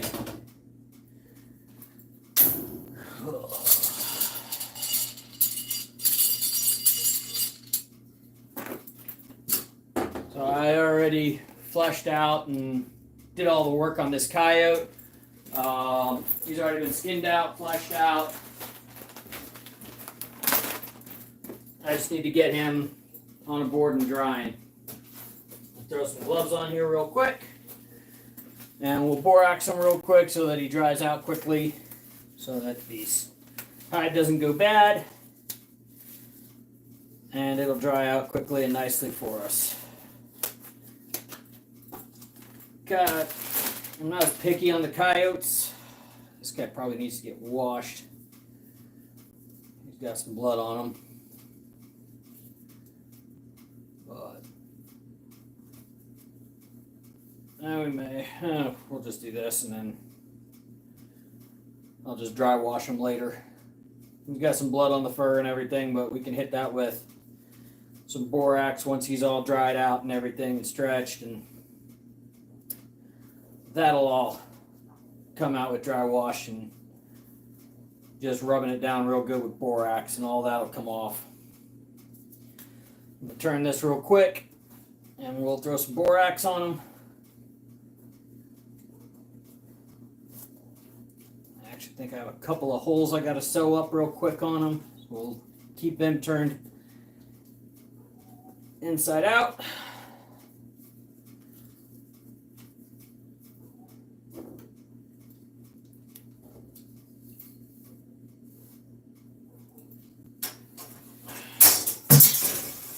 I'm just knocking stuff over left and right here.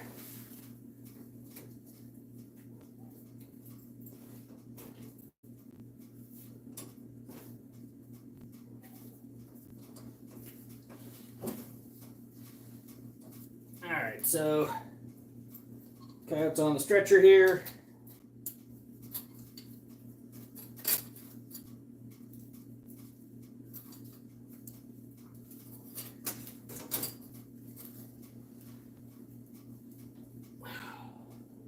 Got a couple holes on it that I gotta sew up. Nothing major. Grab one of my needles here. Just use one of these hook needles. Let me grab some. I got some dental floss over here. I sew them up using dental floss, guys. Just use the Johnson & Johnson stuff. Works great.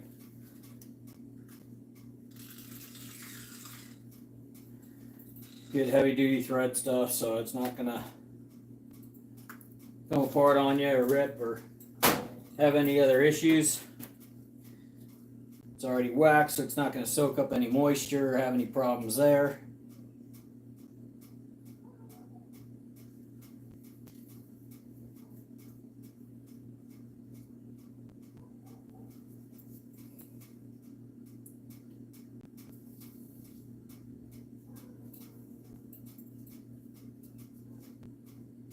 We'll just keep working this hide here and get him all sewed up.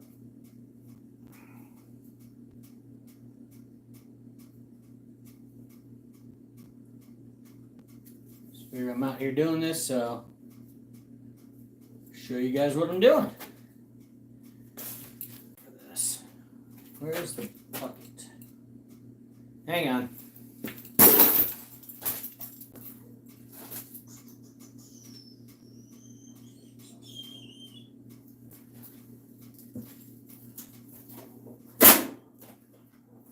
Oh, I just got a little chair here. Sit.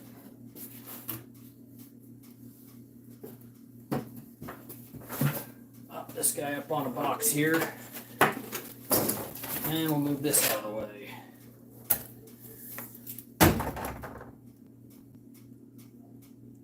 Well, it's not terrible. I had worse camera setups. Let's see here. Where can I put you guys?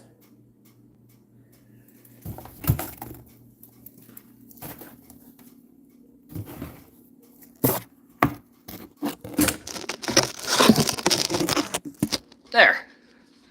That'll work. All right, so got a couple holes here. I wasn't being careful and I was flushing them out and everything, and ended up, I forgot to brush him out because I got in a hurry, and he had some burrs and stuff in his fur, and ended up catching on the knife and popping holes in the hide. So now we got to deal with it. kidding me? That just got tangled on there and yanked the thread out of my hand. Where'd that needle go? There it is. Ah. That's better. Okay. So, with this, of course I've got the thing on my water bottle here. I'm going to get all that hair to the inside of the hole. And then I pull it this way, the hole gets bigger. And pull the hide this way, you can kind of see it kind of sucks in on itself. So we're going to sew it this direction. You want to kind of find which way the hole will kind of tell you which way it wants to go. So we'll just pick a side here and pop the needle through.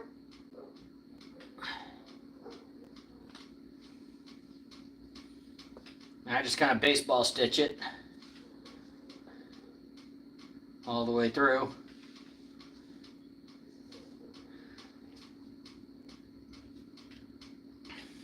There's about a million sewing tutorials out there, but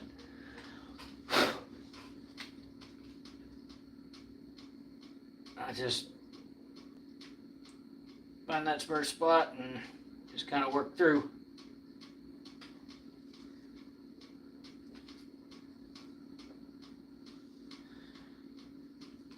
And as you go, it'll just start pulling together.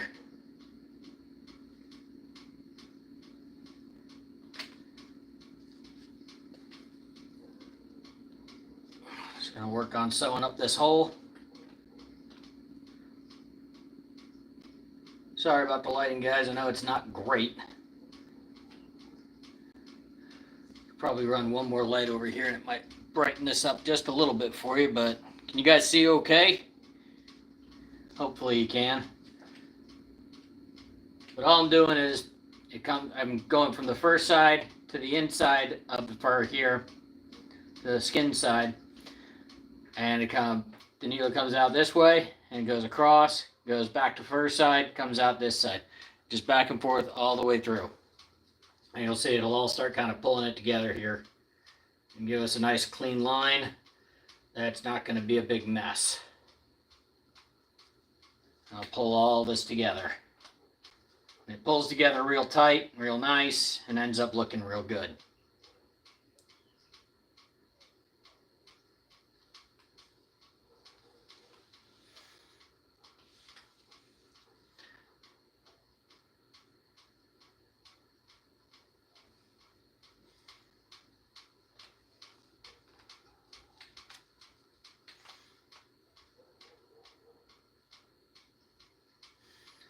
Just keep on threading it. And I just wasn't being careful. I was being careless on this one. I was just in a hurry, trying to get it done before I had to go to work. And I was like, oh, I'll just flush it out real quick and then I'll toss it in the fridge and I'll deal with it when I get home. And so when I was skinning them out, I just completely forgot to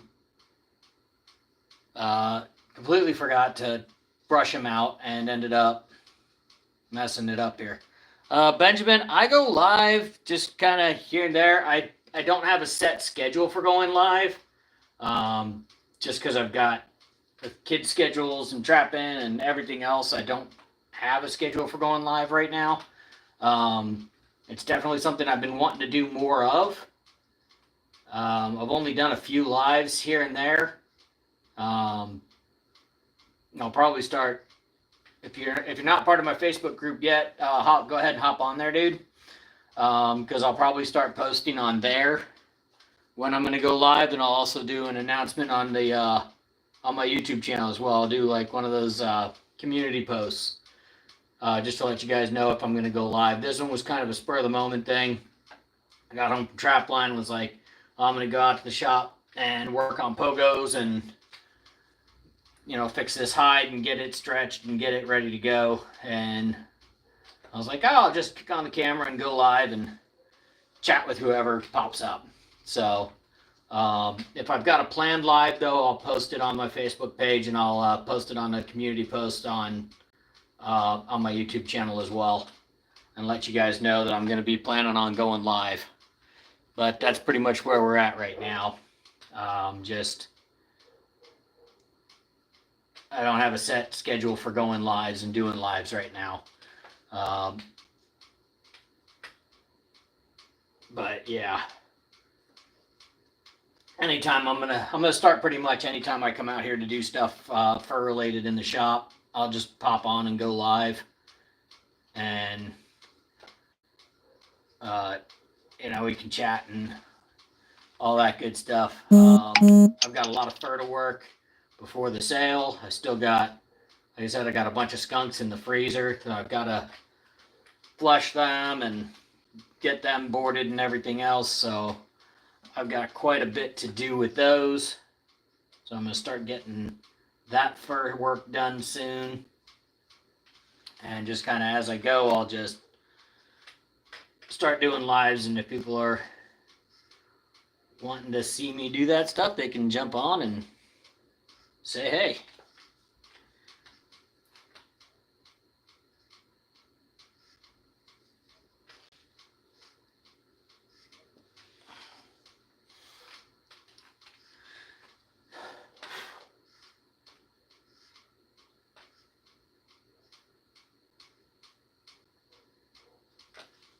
If I could figure out a good way to do it while I was working on cages, that would be a lot of fun to do a live while I'm building a cage, but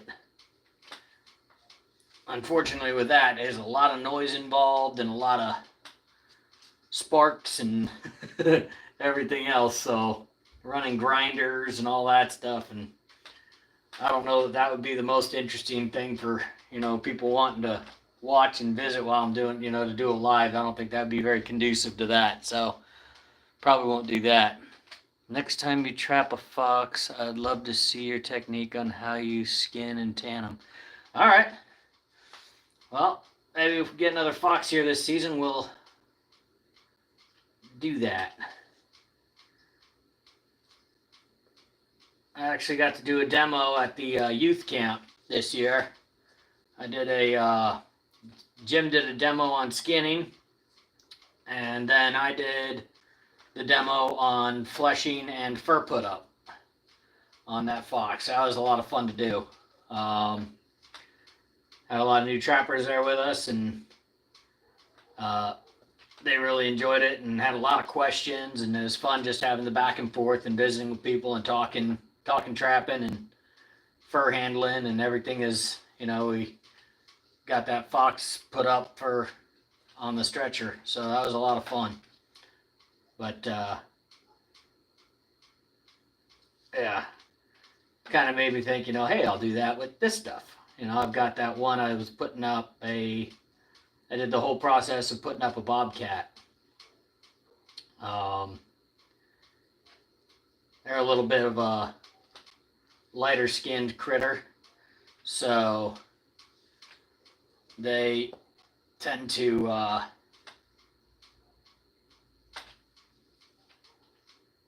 they can pop holes a lot easier than a coyote, and same with a fox. Foxes, they'll pop holes a lot easier just because they have a thinner skin.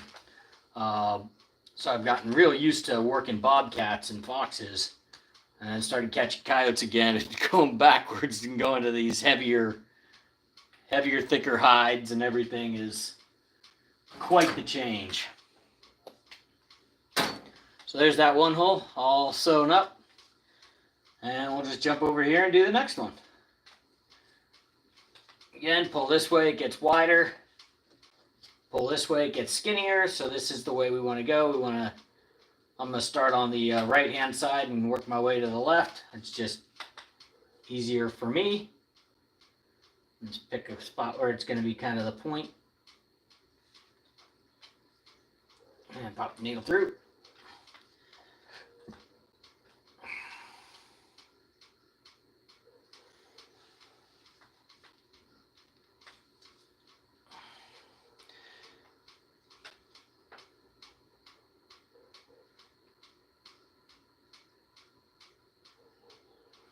Okay, yeah, you're dealing with a lot of foxes where you're at. So, no, that totally makes sense. Yeah, foxes is just a much lighter skinned animal, so you just got to be a little bit more careful when you're fleshing and everything. I highly recommend buying like a fur brush, like a dog brush that you'd use for brushing your dog out. Just with those little wire spokes on them. Just a flat set of metal that sticks out. And brush out the animal very well before you start skinning. Again, like I said, normally I do that. I just completely spaced it when I was on this coyote because I was in a hurry. And careful, don't open the door. Why? Because I have a coyote leaning against it. I'm sewing up some holes. Okay. Well, what do you want me to do? Here, let me move it. I'm on live, by the way. I'm live on YouTube right now. Okay. Oh, my quick links came in. Thank you. Been waiting on these. These are the quick links. You can hook them on the pogos. So, those just got delivered. Super excited about that.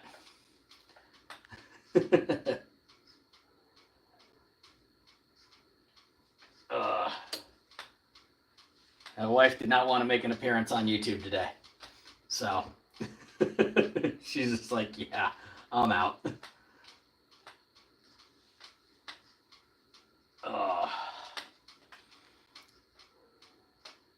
Fox are a lot like bobcat, other than their nose requires more attention. Yeah, I can pop. You can mess up a fox's nose pretty quick. It's kind of a pain. A lot of time though, especially if you're planning on selling them, you don't have to flesh out the nose and stuff as much. Just because none of that up there, anything forward of the eyes, doesn't really matter to the seller and to the buyers. All they want is really good. They want that good fur that's down low. The head doesn't really come into account when you're talking to the buyers. Which is why I stopped turning the ears, because I talked to the buyers last year and they're like, we really don't care if you turn the ears or not. They like dump a bunch of borax on them, dry them out, and move on. Don't waste your time. So I've stopped turning the ears just because the buyers really just don't seem to care. They're like, we're gonna cut the head off anyway. The people we sell to, they're just gonna cut the head off anyway and use the rest of it. So it's like, yeah, don't waste your time. Yes, it looks really cool, and you can get a really good looking product that way, but ultimately it's just not worth your time, because it's not gonna affect the price on what you're gonna get. So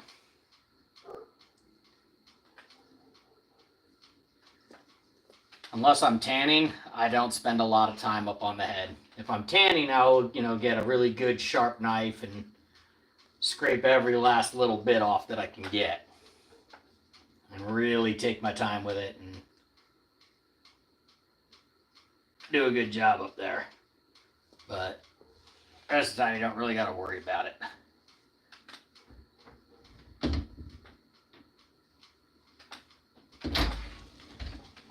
Can you shut the door, please? Thank you. Dad? What's up, buddy? I don't know if Mom still wants you to do but earlier when you were doing the video, Mom told me to tell you to get, see if you wanted to come out and watch a show with her. Okay. But I told her you were doing a video. Okay. So I decided now to tell you. Okay, well, I appreciate you finally coming out to tell me. I'll be in a little while, bud. Okay. All right. Love you. Love you too.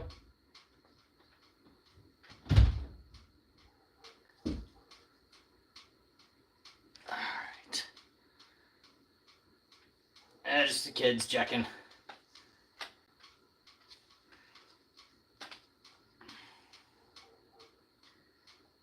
Let's see, get this one sewn and tied off. And then we'll move up to the other holes. I got a couple holes around the arms real quick that I got to sew up. They're much smaller, so they'll go a lot quicker. And then we will be done with this guy.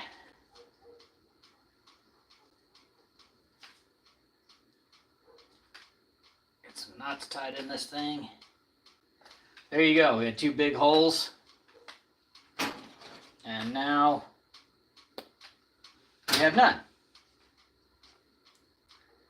Now it's just nice and clean.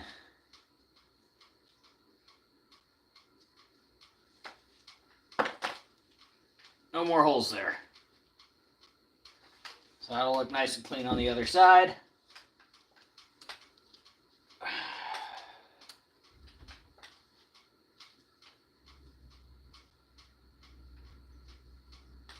Really, those ones, not that worried about. Clean up this guy real quick. This one I found, this one had a rock in it. There's a hole right here. Had a rock right there in his fur. And I went to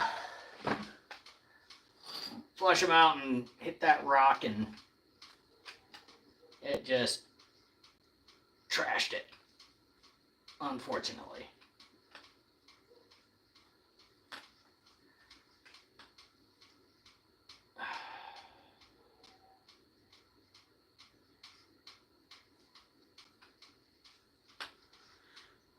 So who's still on here? Who do we got? Nobody. Everybody had to go. Oh well. I'm just going to keep sewing. Patching up these holes.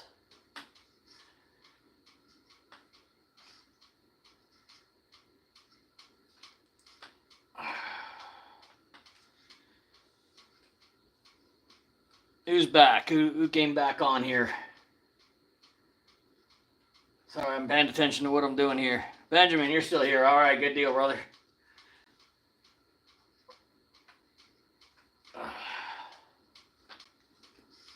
I'm just out here doing this.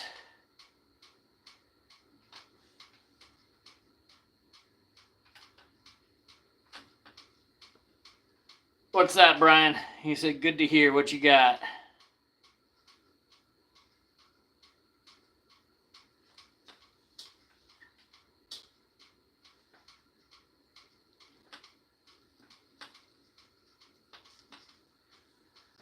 Oh, Brady.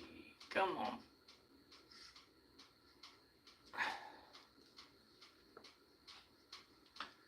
So yeah, definitely, guys, brush out your fur before you skin them. Just get that fur brush and give them a good brushing, and you won't have all these holes like I have. I was not being careful and had some rocks and burrs and stuff, and I ended up making some extra work for myself. So you'll save yourself some time in the long run if you take that extra couple minutes to just brush them out real good. Doesn't take too terribly long.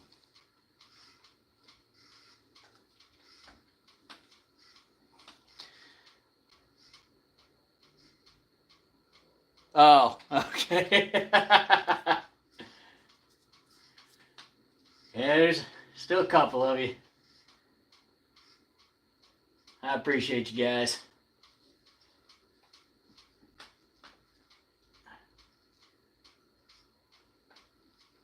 Like I said before, otherwise it's just me out in the shop talking to myself and killing time while I'm getting all of my little to-do list done.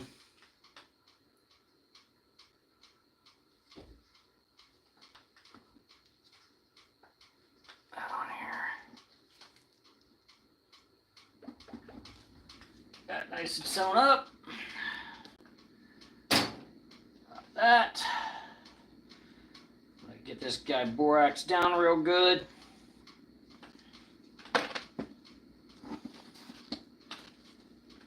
Throw a good pile of borax on them.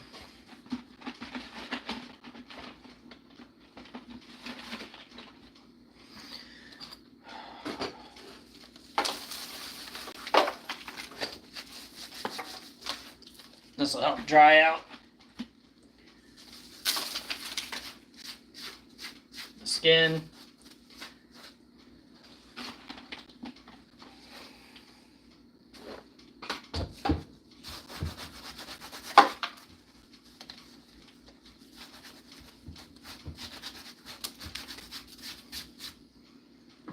And it makes it slide onto the stretchers a little better if you have a good little layer of borax on them. I do this with all my cats and everything. It just helps the boarding process and everything go a lot smoother. You take a couple minutes and just wipe the whole thing down with some borax.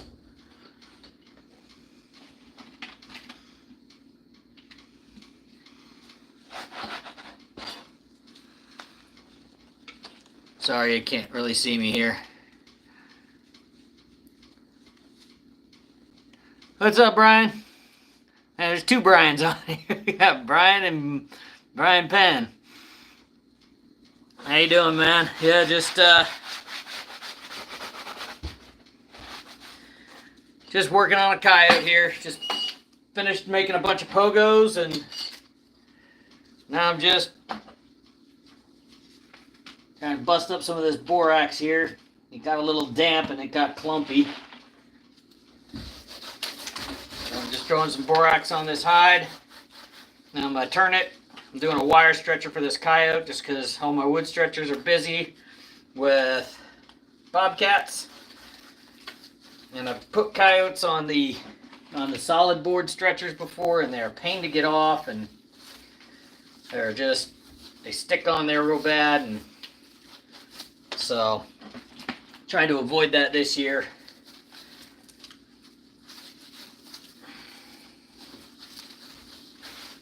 I'm just throwing a borax layer on everything right now.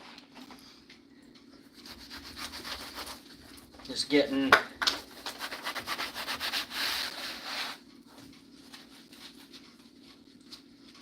this all done.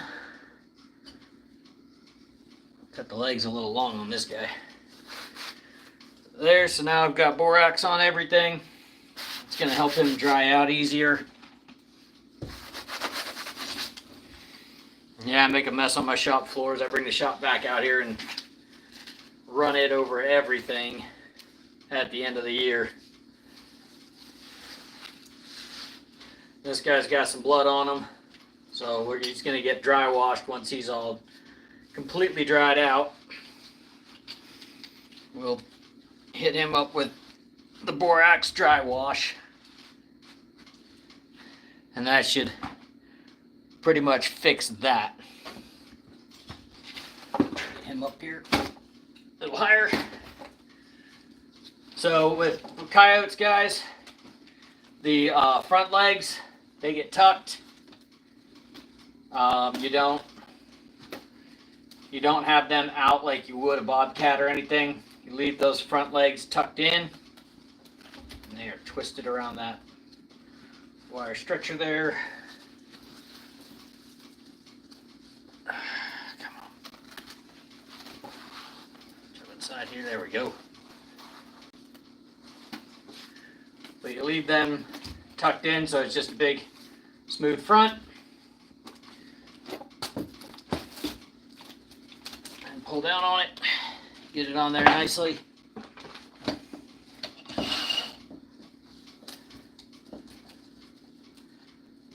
This little hook in there. Tail. There we go, that's holding that down.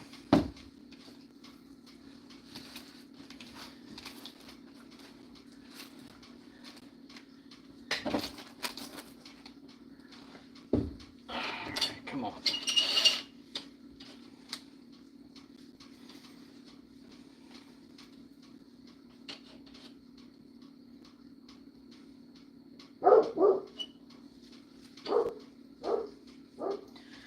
Sorry guys, I'm just getting this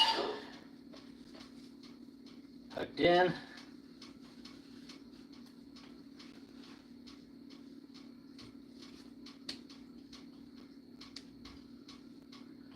These legs cinched.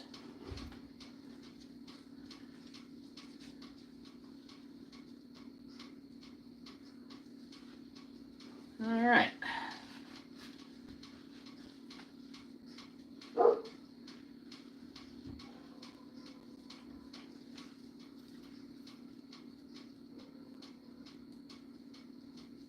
Just trying to pull these little pieces down here, guys.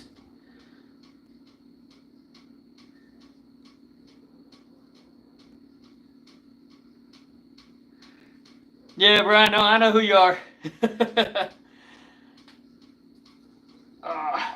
I'm glad you guys are enjoying the videos and finding them helpful.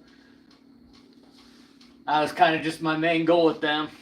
Just do what I can to help out the next guy, you know. Hopefully people will find it interesting and find it helpful, and you know, if it helps, if I help one guy with something, then I'd say that's a success. And you know, and that's kind of why I do it. I just want to make sure that it's helping people. If somebody's learning something and they're not having to figure it out the hard way. Hang on one second. I need a clamp. There we go.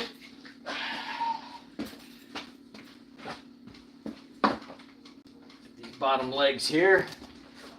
That's just something I'm making up as I go, because wire stretchers, unfortunately, you don't have every, you know, all the tack spots and everything else. So you get those two little points that clamp on, and that is it. So I'm going to hook this metal clamp down at the bottom here. Grab that fur and kind of pull it tight. Pull those legs together. Oh, that just popped out. See if I can get this to hold. Come on.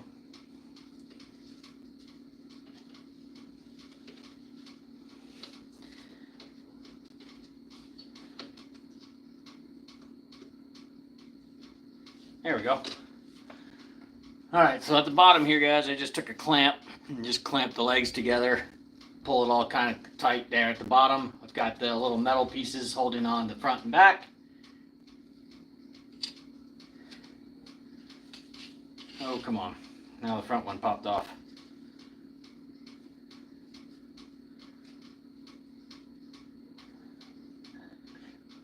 There we go.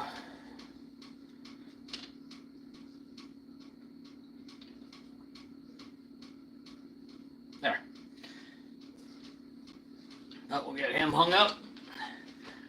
And he'll dry out with all the cats. And we'll have another fur done. Get that tail real good though. There's one thing I don't want to go bad is the tail. Something that's not going to get a lot of air, guys, is that tail. To make sure that after you strip that tail, I just work my thumb down that cut line and load up with borax so it can soak up any moisture that's in there so that that fur doesn't slip in the tail. So I want that tail to dry and be nice and fluffy and pretty.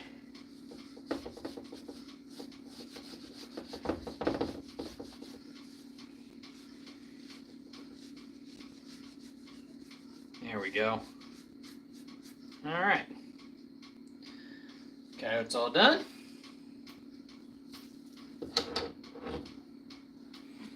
So we'll hang him up and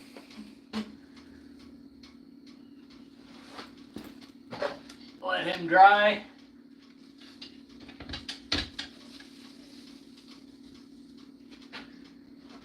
And then he'll be good to go.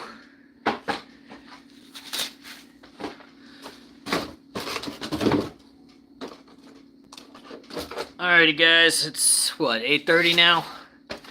Been on for almost 2.5 hours. got a whole bunch of pogos made. We got that fur put up. Made 20 some odd pogos here. So got all them ready to go. So happy with that. And I've still got a ton of wire. A whole bunch more of these little crimps. I've got more of the 2-inch washers.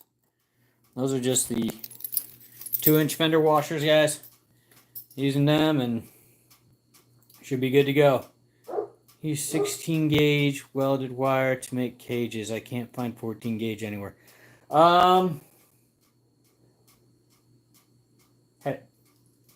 go with 14. I don't know about the 16, honestly. I've never used it. But I use the... Yeah, it's only 830 here. Yeah, I use the 14 gauge weld wire. Look online. I buy it by the 100-foot roll. That's the cheapest way to do it. And I buy it from Tractor Supply. Tractor Supply, you can get a 100-foot roll. I think it's $189 for a 100-foot roll.